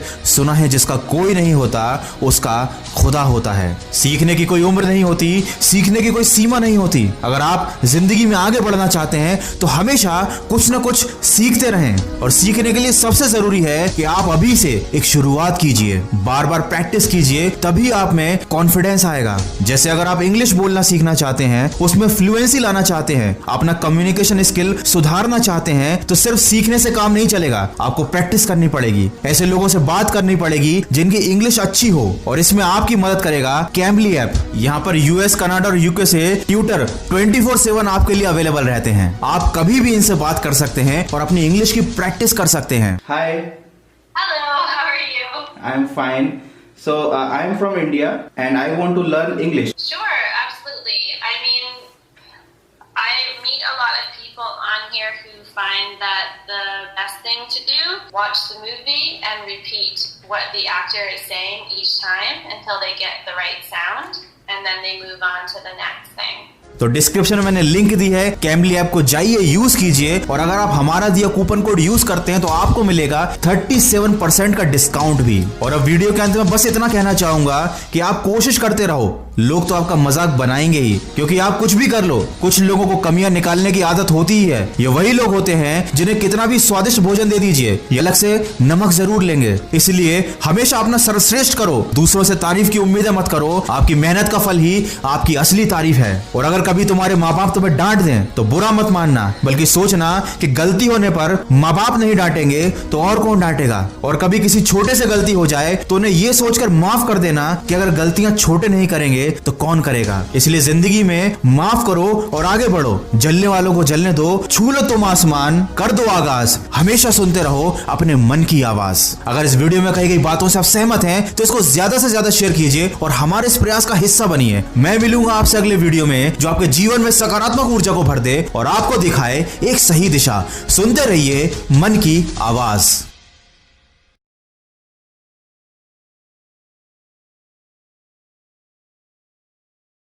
दोस्तों 5000 साल पहले श्रीमद् भगवत गीता में स्वयं भगवान श्री कृष्ण ने इंसान की बर्बादी के 3 ही कारण बताए थे। और आज जितने भी गुनहगार क्रिमिनल्स आपको जेल में मिलेंगे वो सभी के सभी इन्हीं 3 कारणों की वजह से जेल में बंद मिलेंगे। इस वीडियो में मैं आपको एक बहुत ही रोचक कहानी से वो तीनों कारणों को समझाऊंगा। इसके बाद आप खुद पे एक नजर डाल के देख लीजिएगा, कहीं आप में भी तो नहीं है ये 3 विकार। अगर हैं तो सावधान, श्री कृष्ण ने खुद बताया है बर्बादी आपका इंतजार कर रही है। तो श्री कृष्ण द्वारा दिए गए इस ज्ञान को जानने से पहले थोड़ा धार्मिक हो जाते हैं। मेरा मतलब है चैनल को सब्सक्राइब करके घंटी बजा दीजिए। तो पहले आते हैं कहानी पर। प्राचीन काल में एक शाही परिवार में एक लड़के का जन्म हुआ। कम उम्र में ही शाही ठाट बाट से दूर उसको गुरुकुल में भेज दिया गया। गुरुकुल में वो विद्यार्थी सबसे होनहार था। उसने वेदों और शास्त्रों का अध्ययन किया। गुरुकुल में उसकी अभी शिक्षा समाप्त भी नहीं हुई थी कि उसके माता पिता और भाई बहन सभी प्राकृतिक आपदा में मारे गए। ना तो राजसी ठाट बाट रहा और ना ही माँ बाप। शिक्षा समाप्त करने के बाद इस विद्यार्थी ने प्रण लिया उसका सारा जीवन केवल लोगों की भलाई में ही गुजरेगा और उसने संन्यास ले लिया। अब इस सन्यासी ने अपनी सारी महत्वाकांक्षा त्याग दी और अब वो ध्यान लगाने के लिए संसारिक चीजों को छोड़कर हिमालय के जंगलों में चला गया। वहां पर उसने लंबे समय तक तपस्या की और अपनी दिमागी शक्तियों को विकसित किया। वो सन्यासी जीवन में बहुत खुश था। लोग शिक्षा लेने के लिए उसके पास आते और ये सन्यासी लोगों की समस्या सुलझाने में लोगों की मदद करता। धीरे धीरे इस सन्यासी की चर्चा पूरे नगर में होने लगी। सन्यासी बहुत ही मशहूर होने लगा था, पर उस राज्य का राजा बहुत ही क्रूर व्यक्ति था और राजा ने सन्यासी से मिलने की ठान ली। इस पहली मुलाकात में ही राजा इस सन्यासी से इतना प्रभावित हुआ कि उसने अच्छाई की राह पर चलने की ठान ली। राजा मन ही मन सोचने लगा, अगर ये सन्यासी मुझे चंद मिनटों में ही इतना बदल सकता है तो अगर ये मेरे पास रहने लगे तो मेरी तो जिंदगी ही बदल जाए। इनकी सेवा से मेरा जीवन धन्य हो जाएगा। राजा ने सन्यासी से महल में चलने का आग्रह किया। सन्यासी इसके लिए मान गए और राजा सन्यासी को लेकर महल पहुंच गए। वहां राजा ने शाही कमरे में सन्यासी को भोजन करवाया। सन्यासी ने राजा का धन्यवाद किया और जाने की आज्ञा मांगी। राजा ने कहा, आप हमारे बगीचे में हमेशा के लिए रह सकते हैं। मैं आपकी जरूरत की सभी वस्तुएं, खाना, रहना, कपड़ा आदि प्रबंध करवाता रहूंगा। सन्यासी ने राजा के प्रस्ताव को स्वीकार कर लिया। बगीचे में सन्यासी के लिए कुटिया बना दी गई। सन्यासी काफी साल वहीं रहे। राजा ने भी सन्यासी की खूब सेवा की। कुछ सालों बाद एक दिन अचानक राजा और रानी दोनों ही पड़ोस के राज्य में चले गए और एक सेवादार को सन्यासी की सेवा करने के लिए बोल गए, लेकिन सेवादार बीमार पड़ गया और अगले दिन से आया ही नहीं। सन्यासी को ना तो अब कोई भोजन देने वाला था और ना ही सन्यासी की देखभाल करने वाला था। कुछ दिनों बाद जब राजा वापस लौटे तो सन्यासी ने राजा को खूब डांट लगाई और कहा, गैर जिम्मेदारी की भी हद होती है। जब तुम मेरी जिम्मेवारी उठा ही नहीं सकते थे तो ली क्यों? राजा ने सन्यासी से क्षमा मांगी, पर सन्यासी ने फिर भी राजा को काफी कुछ बोला और कुछ देर बाद मामला शांत हो गया। रानी भी ये सब चुपके से देखती रही पर शांत रही। फिर कुछ दिन बाद राजा को राज्य से फिर बाहर जाना पड़ गया। इस बार राजा ने रानी को निर्देश दिया, जब तक मैं नहीं आता आप सन्यासी की जरूरतों का पूरा ध्यान रखिए। रानी हर रोज भोजन पकवा के सन्यासी को भेज देती। एक दिन रानी नहाने के लिए गई और सन्यासी को भोजन देना भूल गई। सन्यासी ने बहुत इंतजार किया, पर जब भोजन नहीं आया सन्यासी सोच में पड़ गया। सन्यासी ने सोचा वो खुद महल में जाकर देखता है। सन्यासी की नजर रानी पर पड़ी। उसने रानी के अद्भुत रूप को देखा, जिसको देखकर सन्यासी चकित हो गया। रानी की सुंदरता सन्यासी के मन में घर कर गई। सन्यासी इस सुंदरता को भुला ना सका। वह खाना पीना छोड़कर अपनी कुटिया में ही पड़ा रहा। उसने अगले कुछ दिन कुछ भी नहीं खाया। सन्यासी बहुत कमजोर हो गया था। फिर कुछ समय बाद राजा वापस लौट आए। राजा को सन्यासी के हाल का पता लगा। राजा सीधा सन्यासी के पास पहुंच गए। राजा ने सन्यासी से कहा, आप बहुत कमजोर हो गए हैं और गहरी सोच में डूबे हैं। क्या मुझसे फिर कुछ भूल हो गई है? सन्यासी ने बताया, राजा मैं आपकी रानी के अद्भुत सुंदरता के मोह में पड़ गया हूँ और मैं रानी के बिना जिंदा नहीं रह सकता। राजा ने कहा, मेरे साथ महल में चलिए, मैं आपको रानी दे दूंगा। फिर राजा सन्यासी को लेकर महल में चले गए। रानी ने अपने सबसे सुंदर कपड़े और गहने पहने हुए थे। राजा रानी के पास पहुंच गया और रानी से कहा, आपको सन्यासी की मदद करनी चाहिए। वो बहुत कमजोर पड़ गए हैं और मैं नहीं चाहता मैं किसी ज्ञानी पुरुष की हत्या का पाप अपने सिर लूं। राजा ने रानी से पूछा, क्या आप ये पाप अपने सिर लेना चाहते हैं? सन्यासी आपकी अद्भुत सुंदरता के दीवाने हो गए हैं। रानी ने कहा, मैं समझ गई क्या करना है। और फिर राजा ने रानी को सन्यासी को सौंप दिया। सन्यासी रानी को लेकर जब कुटिया के दरवाजे पर पहुंचा तो रानी ने सन्यासी से कहा, हमें रहने के लिए घर चाहिए। सन्यासी तुरंत राजा के पास गया और कहा, राजा हमें रहने के लिए घर चाहिए। राजा ने उनके रहने के लिए घर का प्रबंध किया। सन्यासी रानी को लेकर जब घर पहुंचा तो रानी ने कहा, घर तो बहुत गंदा है और इसकी तो हालत ही बहुत खराब है। सन्यासी फिर राजा के पास गया और कहा, राजा घर की हालत तो बहुत ही खराब है। राजा के हुक्म से घर ठीक करा दिया गया। फिर रानी नहा धोकर बिस्तर पर बैठ गई और सन्यासी भी रानी के पास आ गया। रानी ने सन्यासी से कहा, क्या आपको पता नहीं कि आप कौन थे और आप क्या बन गए? आप एक महान सन्यासी थे जिसके लिए राजा भी सारी जरूरत की वस्तुएं स्वयं उपलब्ध कराता था, और आज आप वासना के कारण मेरे गुलाम हो गए। ये सुनकर सन्यासी को महसूस हुआ कि वो तो एक सन्यासी है जो अपनी सारी सुख सुविधाओं को छोड़कर शांति की तलाश में जंगलों में चले गए थे। सन्यासी जोर जोर से चिल्लाए और रानी से कहा, क्षमा कीजिए रानी, मैं उस दयालु राजा की रानी को अभी सौंप कर आता हूँ। रानी ने प्रश्न किया, महाराज, उस दिन जब आपको भोजन नहीं मिला आप बहुत क्रोधित हो गए थे। मैंने आपका ये रूप पहली बार देखा था, तभी से मैंने आपके व्यवहार में परिवर्तन महसूस किया। सन्यासी ने समझाया, जब मैं जंगलों में था मेरे को तो समय पे खाना भी नहीं मिलता था, पर महल में आने के बाद मुझे सुविधाएं मिली और मैं इनके मोह में फंस गया। मुझे इनके प्रति लगाव उत्पन्न हो गया, फिर इनको पाने का लालच हुआ। जब मुझे ये नहीं मिले तो क्रोध उत्पन्न हुआ। सन्यासी ने बताया, सच ये है, इच्छा पूरी नहीं हुई तो क्रोध उत्पन्न होता है। क्यों पूरी नहीं हुई? और अगर पूरी हो जाए तो लालच बढ़ता है और चाहिए। इस बात को एक बार फिर से सुनिए, इच्छा पूरी नहीं हुई तो क्रोध उत्पन्न होता है। क्यों पूरी नहीं हुई? और अगर पूरी हो जाए तो लालच बढ़ता है और चाहिए। सन्यासी ने बताया, और यही इच्छाओं की पूर्ति मुझे वासना के द्वार तक ले आई और मैं आपकी ओर आकर्षित हो गया। इसके बाद सन्यासी को समझ आ गया उनको जंगलों में वापस लौटना चाहिए और उन्होंने ऐसा ही किया। दोस्तों, श्रीमद् भगवत गीता के 16वें अध्याय के 21वें श्लोक में स्वयं भगवान श्री कृष्ण ने नर्क के 3 द्वार बताए हैं, और ये 3 द्वार हैं काम, क्रोध और लोभ। अब जरा सोच के देखो, आज जितने भी क्राइम इस दुनिया में होते हैं उनके पीछे यही 3 वजह हैं, और जितना हो सके हमें इन तीनों से बच के रहना होगा। अगर एक सन्यासी इसमें फंस सकता है तो हम तो आम आदमी हैं। तो दोस्तों, इस वीडियो को लाइक करके हर उस व्यक्ति के साथ शेयर कीजिए जिसको आप सुखी देखना चाहते हैं, और भी ऐसी नॉलेजेबल वीडियोस के लिए इस चैनल को सब्सक्राइब करके बेल आइकन पर क्लिक करना मत भूलिए। मैं आपको फिर मिलूंगा ऐसी ही किसी वीडियो में। जय श्री कृष्णा।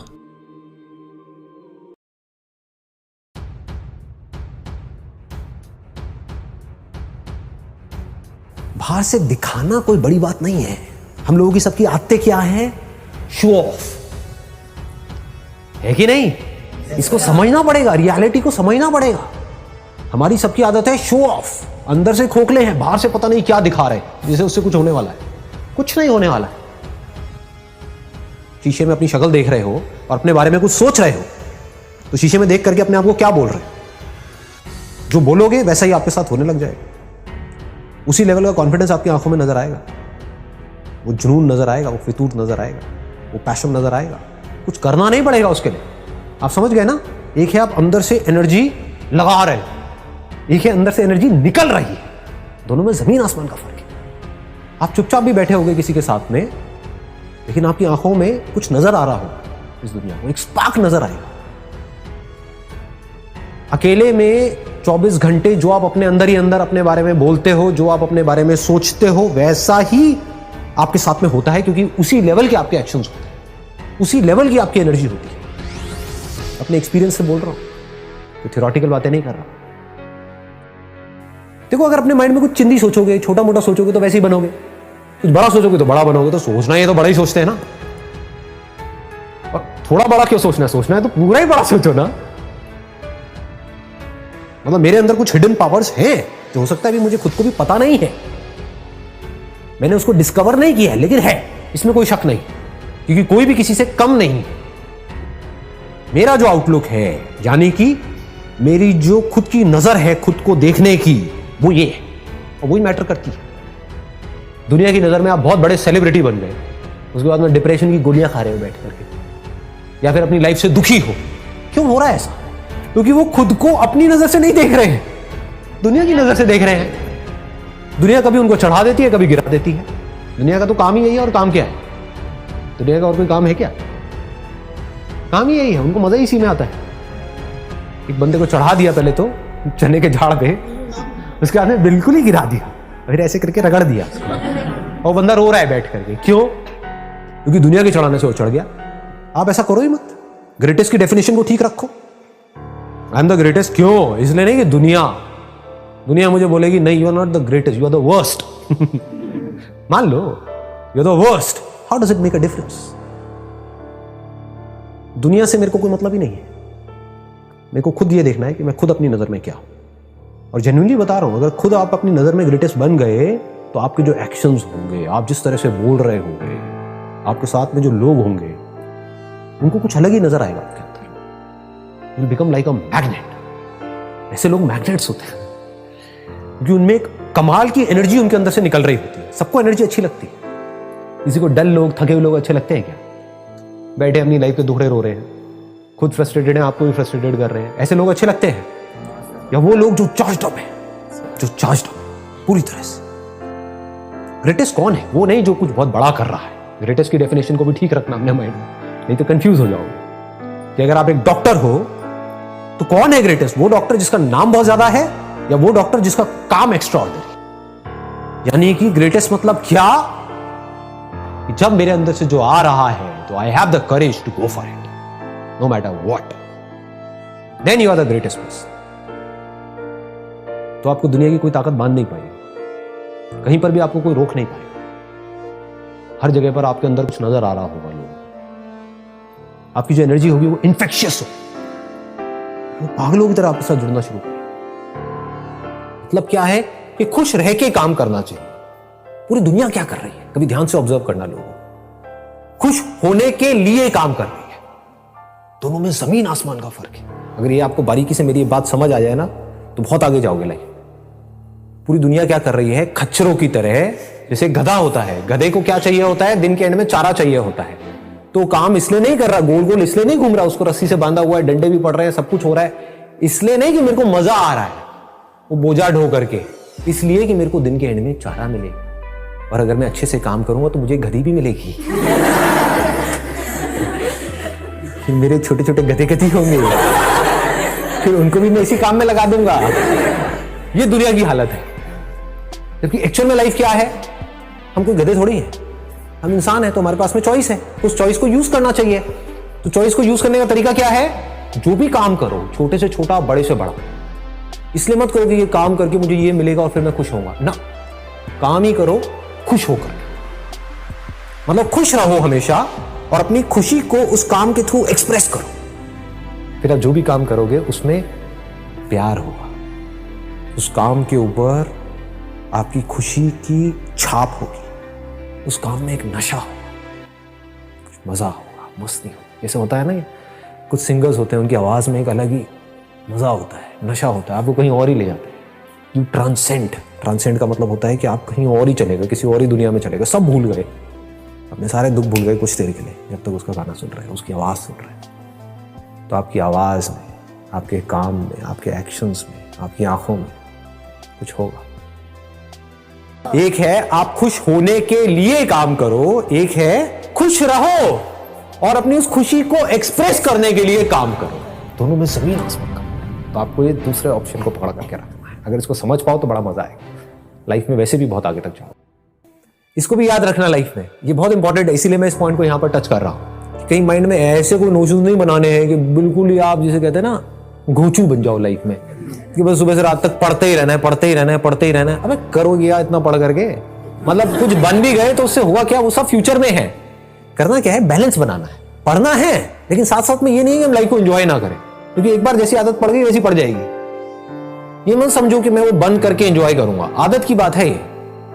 अगर मस्त रहने की आदत है तो है, जैसे मेरी आदत से नहीं है, स्कूल टाइमिंग से ही है, तो मस्त रहने की आदत है तो है। अब इससे आपको जवाब मिल जाएगा कि लाइफ में बैलेंस कैसे बनाते हैं। बैलेंस का मतलब लोग ये समझते हैं कि हमेशा हम खुश रहें, हमेशा पॉजिटिव रहें। नहीं जी, रो रहे हो तो खुल के रोना है, ठीक है? दुखी हो रहे हो तो पूरी तरह से होना है, हंस रहे हो तो खुल के हंसना है, जी रहे हो तो खुल के जीना है। मतलब कि लाइफ बहती रहती है, बहती हुई नदी के जैसी है जिंदगी बच्चों की, और बड़ों की कैसी है ज्यादातर। हाँ, नॉट एवरीबॉडी, क्योंकि मैं भी बड़ा ही हूं। ज्यादातर स्टैग्नेंट, बस अपने बिलीव्स को पकड़ करके बैठे हुए हैं, अपने आप को बदल नहीं रहे हैं टाइम के साथ साथ में। You must be always flexible. अपने अंदर के बच्चे को हमेशा जिंदा रखना है, उसको कभी मरने नहीं देना है किसी भी हालत में। और अंदर के बच्चे को जिंदा रखने का मतलब यही है कि लाइफ में कभी भी ज्यादा सीरियस नहीं होना है। अगर इस देश का आपको प्राइम मिनिस्टर भी बनना है आगे जा करके, व्हाई नॉट? आगे जा करके अगर आप प्राइम मिनिस्टर भी बन जाते हो, HRD मिनिस्टर भी बन जाते हो, कुछ भी बन जाते हो, लेकिन अपने अंदर के बच्चे को मत मरने देना, बस ये याद रखना। और बच्चे बन करके आप बच्चों की प्रॉब्लम सॉल्व कर रहे हो, कितना मजा आएगा।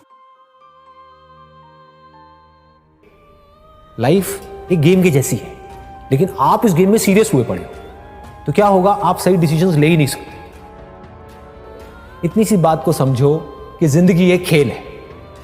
अगर ऐसा आप मान लेते हो तो आपका गया क्या, ये बताओ मुझे।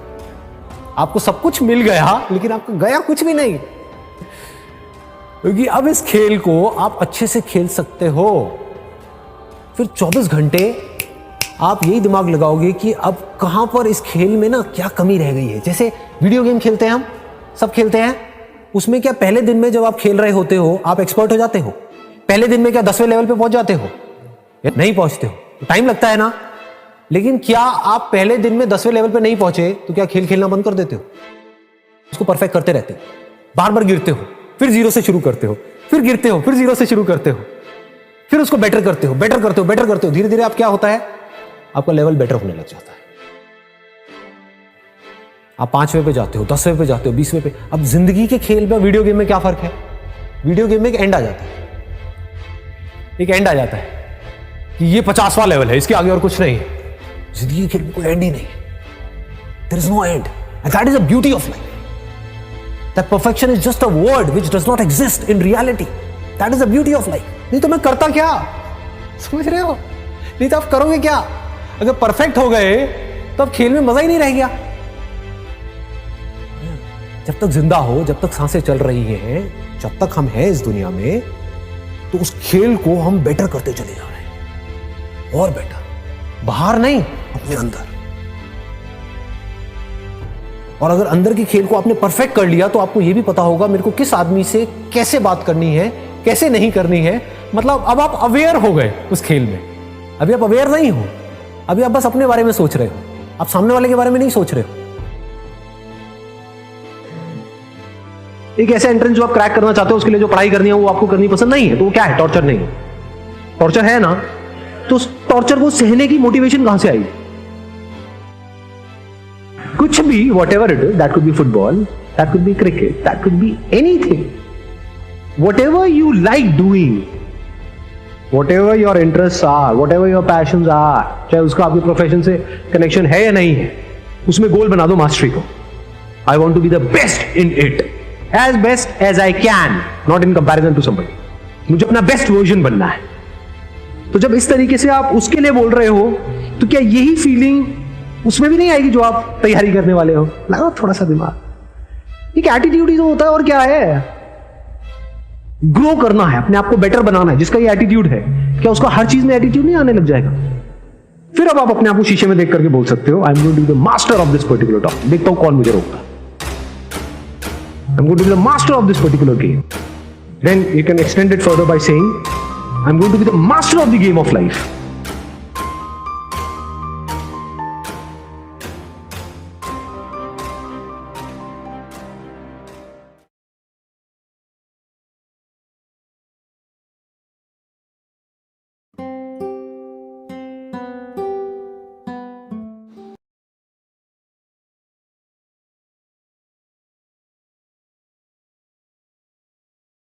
हेलो दोस्तों, मुझे उम्मीद है कि आप सभी अच्छे होंगे।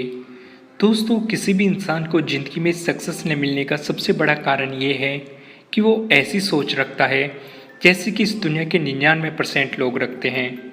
अगर आप सक्सेस होना चाहते हैं तो आपको वो करना होगा जो 99% लोग नहीं कर रहे हैं। आपको क्या लगता है, जो इस दुनिया के हाई अचीवर्स होते हैं उनका माइंडसेट कैसा होता है? आइए इन सब बातों को एक स्टोरी से समझते हैं।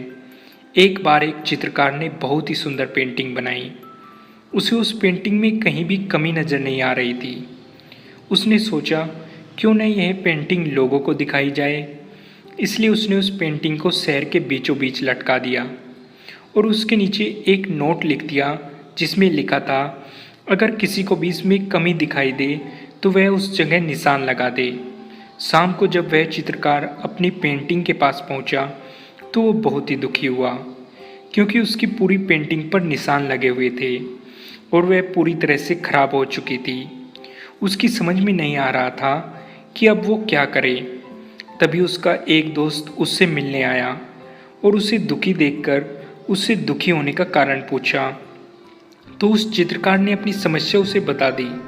सारी बात सुनने के बाद उसका दोस्त हंसने लगा और बोला कि यह तो बहुत ही छोटी सी समस्या है।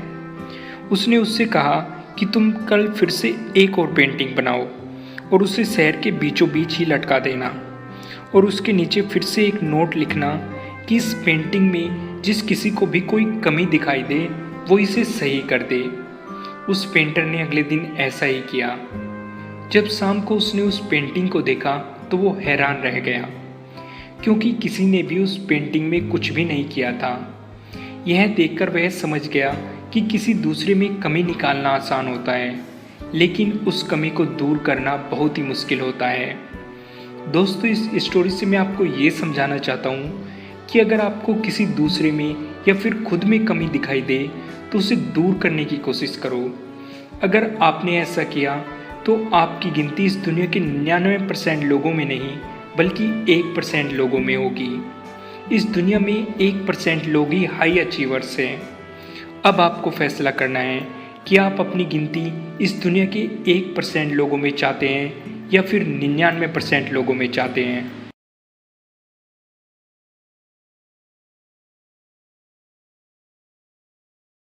दोस्तों, क्या आपने कभी सोचा कि इस दुनिया में केवल 2% लोग ही सफल क्यों हैं, 98% नहीं? ऐसा इसलिए है क्योंकि 98% लोग बिना अकल के नकल करते हैं। जैसे कि शर्मा जी के लड़के ने इंजीनियरिंग की, मैं भी कर लेता हूँ। मिश्रा जी का लड़का डॉक्टर बन गया, मैं भी बन जाता हूँ। पड़ोसी ने इसने बिजनेस की शुरुआत की, मैं भी कर लेता हूँ। ऐसे ही बहुत से लोगों के एग्जाम्पल्स आपको अपने आसपास मिल जाएंगे जो नकल के चक्कर में बुरी तरह से असफल हुए हैं। आप सभी ने सुना ही होगा कि नकल के लिए भी अकल चाहिए। आइए इसी बात को एक मोटिवेशनल स्टोरी से अच्छे तरीके से समझते हैं। एक गांव में एक आदमी अपनी छोटी सी दुकान चलाकर अपना गुजारा करता था। एक दिन देर रात को वो अपनी दुकान बंद कर घर जा रहा था। रास्ते में उसे कुछ चोर मिले। उस आदमी ने उनसे पूछा कि इतनी रात को आप सब कहाँ जा रहे हो? एक चोर बोला कि भाई हम सौदागर हैं और माल खरीदने जा रहे हैं। यह सुनकर वह आदमी बोला कि इतनी रात को तुम कौन सा माल खरीदने जा रहे हो? माल नकद खरीदोगे या फिर उधार लोगे? उस चोर ने कहा कि भाई पैसे तो देने ही नहीं हैं। यह सुनते ही उस आदमी को बहुत आश्चर्य हुआ और वो सोचने लगा कि ऐसा कौन सा काम है जिसमें बिना पैसे के ही माल मिल जाता है। कुछ देर सोचने के बाद वह आदमी बोला कि आप लोग मुझे भी अपने साथ ले चलो, मैं भी यह काम सीखना चाहता हूँ। चोरों ने कहा ठीक है चलो। कुछ दूर चलने के बाद उस आदमी ने कहा कि मुझे इस काम के बारे में कोई भी जानकारी नहीं है, आप मुझे बता दीजिए कि यह काम कैसे किया जाता है। एक चोर बोला कि जो भी हम तुम्हें बताने वाले हैं उसे एक कागज़ पर अच्छी तरह लिख लो। उस आदमी ने कहा ठीक है बताइए। चोर बोला लिखो, किसी के घर के पिछवाड़े चुपचाप सेंध लगाना, दबे पांव घर में घुसना, जो भी मिले सब इकट्ठा कर लेना, न मकान मालिक से पूछना और न ही उसे पैसे देना, चुपचाप सब कुछ समेटकर अपने घर ले जाना। उस आदमी ने यह सब एक कागज़ पर लिखना और उस कागज़ को अपनी जेब में रख लिया। दूसरे गांव में पहुंचने पर चोरों ने उस आदमी से कहा कि तुम अब किसी भी घर में घुस जाओ, लेकिन उस कागज़ पर लिखी सभी बातों को ध्यान में रखना। वह आदमी दबे पांव घर के पिछवाड़े से अंदर गया। उस घर के सभी लोग सो रहे थे। इसके बाद वह चुपचाप सारा माल बटोरने में लग गया। तभी उसके हाथ से एक बर्तन गिर गया, जिसकी आवाज़ सुनकर घर के सभी लोग जाग गए। सभी लोगों ने उस आदमी को घेर कर पीटना शुरू कर दिया। पीटते वक्त वह आदमी जोर जोर से चिल्लाने लगा कि इस कागज़ में ऐसा कुछ नहीं लिखा था। दोस्तों, इस मोटिवेशनल स्टोरी से आप लोग समझ ही गए होंगे कि नकल के लिए भी अकल चाहिए। यही कारण है कि 2% लोग ही अपनी ज़िंदगी में सफल हैं, 98% नहीं। इस दुनिया में हर इंसान के पास अपना अलग अलग टैलेंट होता है। हर इंसान बिल गेट्स नहीं बन सकता, हर इंसान स्टीव जॉब नहीं बन सकता, हर इंसान सचिन नहीं बन सकता, लेकिन 98% लोग इस बात को समझते ही नहीं हैं। बस वे एक दूसरे की कॉपी करने में लगे हुए हैं। इसके बजाय अगर वे सभी लोग अपने अंदर के टैलेंट को पहचान कर उससे रिलेटेड कोई काम करेंगे तो उन्हें जल्दी सफलता मिलेगी। अब आपको फैसला करना है कि आप 2% लोगों में शामिल होना चाहते हो या फिर 98% लोगों में शामिल होना चाहते हो।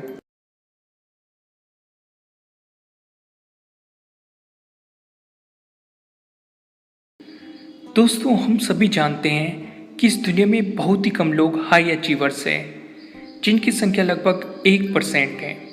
अगर आप भी उन लोगों की तरह हाई अचीवर्स बनना चाहते हैं तो वो करो जो 1% लोग कर रहे हैं। हाई अचीवर्स खुलकर सोचते हैं, बड़ा सोचते हैं, असफलता से नहीं घबराते, हर मुसीबत का डट कर सामना करते हैं। और सबसे ज़रूरी बात, हाई अचीवर्स कभी भी सेफ ऑप्शन चूज नहीं करते। आइए इन सब बातों को एक कहानी से समझते हैं। एक बार एक छोटा सा बच्चा गर्मियों की छुट्टियों में अपने दादा के पास गांव घूमने गया। एक दिन उसने अपने दादा से पूछा कि हाई अचीवर्स ऐसा क्या करते हैं कि वे इतने सक्सेस हो जाते हैं। दादाजी बिना कुछ कहे लड़के को साथ लेकर बाजार में चले गए।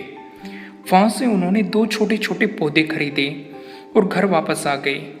इसके बाद उन्होंने एक पौधे को घर के बाहर लगा दिया और दूसरे पौधे को घर के अंदर रखे गमले में लगा दिया।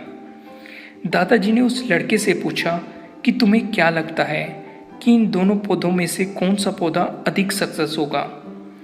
लड़के ने कुछ देर तक सोचा और फिर बोला कि घर के अंदर वाला पौधा ज़्यादा सक्सेस होगा, क्योंकि वो हर खतरे से सुरक्षित है, जबकि बाहर वाले पौधे को तेज धूप, आंधी, पानी और जानवरों से खतरा है। दादाजी ने कहा, चलो ये हम भविष्य में देखेंगे। कुछ दिनों बाद गर्मियों की छुट्टियां खत्म हो गई और वो लड़का अपने माता पिता के साथ वापस चला गया। समय बीतता गया। अगली बार गर्मियों की छुट्टियों में वो लड़का फिर से गांव घूमने आया। उसने फिर से दादाजी से पूछा कि हाई अचीवर्स ऐसा क्या करते हैं कि वे इतने सक्सेस हो जाते हैं। दादाजी उस लड़के को उस जगह ले गए जहां उन्होंने गमले में पौधा लगाया था। वह पौधा बड़ा हो चुका था। लड़का उस पौधे को देखते ही बोला कि मैंने आपको पहले ही कहा था कि ये वाला पौधा ज़्यादा सक्सेस होगा। यह सुनकर दादाजी बोले, इतनी जल्दी फैसला मत लो, पहले बाहर वाले पौधे को भी देख लो। लड़के ने बाहर जाकर देखा तो वह पौधा एक पेड़ बन चुका था। उसकी शाखाएं दूर दूर तक फैली थी। दादाजी ने उस लड़के से पूछा, अब बताओ कौन सा पौधा ज़्यादा सक्सेस हुआ। लड़का बोला, बाहर वाला। उसने बड़े ही आश्चर्य से अपने दादाजी से पूछा कि यह कैसे संभव है। बाहर वाले पौधे को न जाने कितने खतरों का सामना करना पड़ा होगा, फिर भी वह इतना सक्सेस कैसे हो गया। दादाजी ने कहा, बाहर वाले पौधे के पास आज़ादी थी कि वो अपनी जड़ें जितनी चाहे उतनी फैला ले, अपनी शाखाओं से आसमान को छू ले, लेकिन अंदर वाले पौधे के पास सेफ ऑप्शन था, जिसके कारण वह इतना सक्सेस नहीं हो पाया, अपनी क्षमताओं का सही उपयोग नहीं कर पाया। आप सभी ने बिल गेट्स का नाम तो सुना ही होगा, जिसे इस दुनिया में सबसे अमीर लोगों की सूची में कई बार स्थान प्राप्त है। क्या आपको नहीं लगता बिल गेट्स बिल्कुल बाहर वाले पौधे की तरह ही है। बिल गेट्स ने माइक्रोसॉफ्ट नाम का एक पौधा लगाया और उसकी जड़ों को दूर दूर तक फैलाया और उसकी शाखाओं से आसमान को छूकर वह बन गया हाई अचीवर्स में से एक।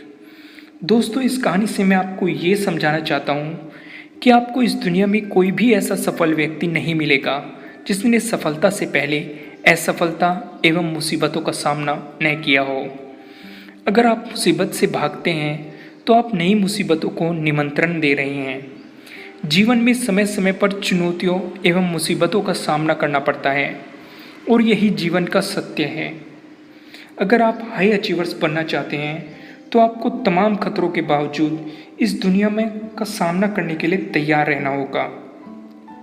अगर तुमने ऐसा किया, तुम्हारे लिए कोई भी लक्ष्य हासिल करना असंभव नहीं होगा। इसलिए डर डर के जीना छोड़ दो और अपने फुल पोटेंशियल का इस्तेमाल करो और बन जाओ इस दुनिया के हाई अचीवर्स में से एक। मैं फिर से कहूँगा, वो करो जो 1% लोग कर रहे हैं। दोस्तों, मुझे उम्मीद है कि आपको ये वीडियो अच्छी लगी होगी और अगर अच्छी लगी है तो इसे लाइक ज़रूर कीजिएगा। अगर आप हमारे चैनल पे नए हैं तो सब्सक्राइब करना बिल्कुल मत भूलिएगा और हमारी वीडियोस की अपडेट सबसे पहले पाने के लिए आप बेल आइकन को ज़रूर दबाइएगा। मेरी ऑफिशियल ऐप प्ले स्टोर पर पब्लिश हो चुकी है। आप मेरी ऐप को प्ले स्टोर से अपने फ़ोन में इंस्टॉल कर सकते हैं।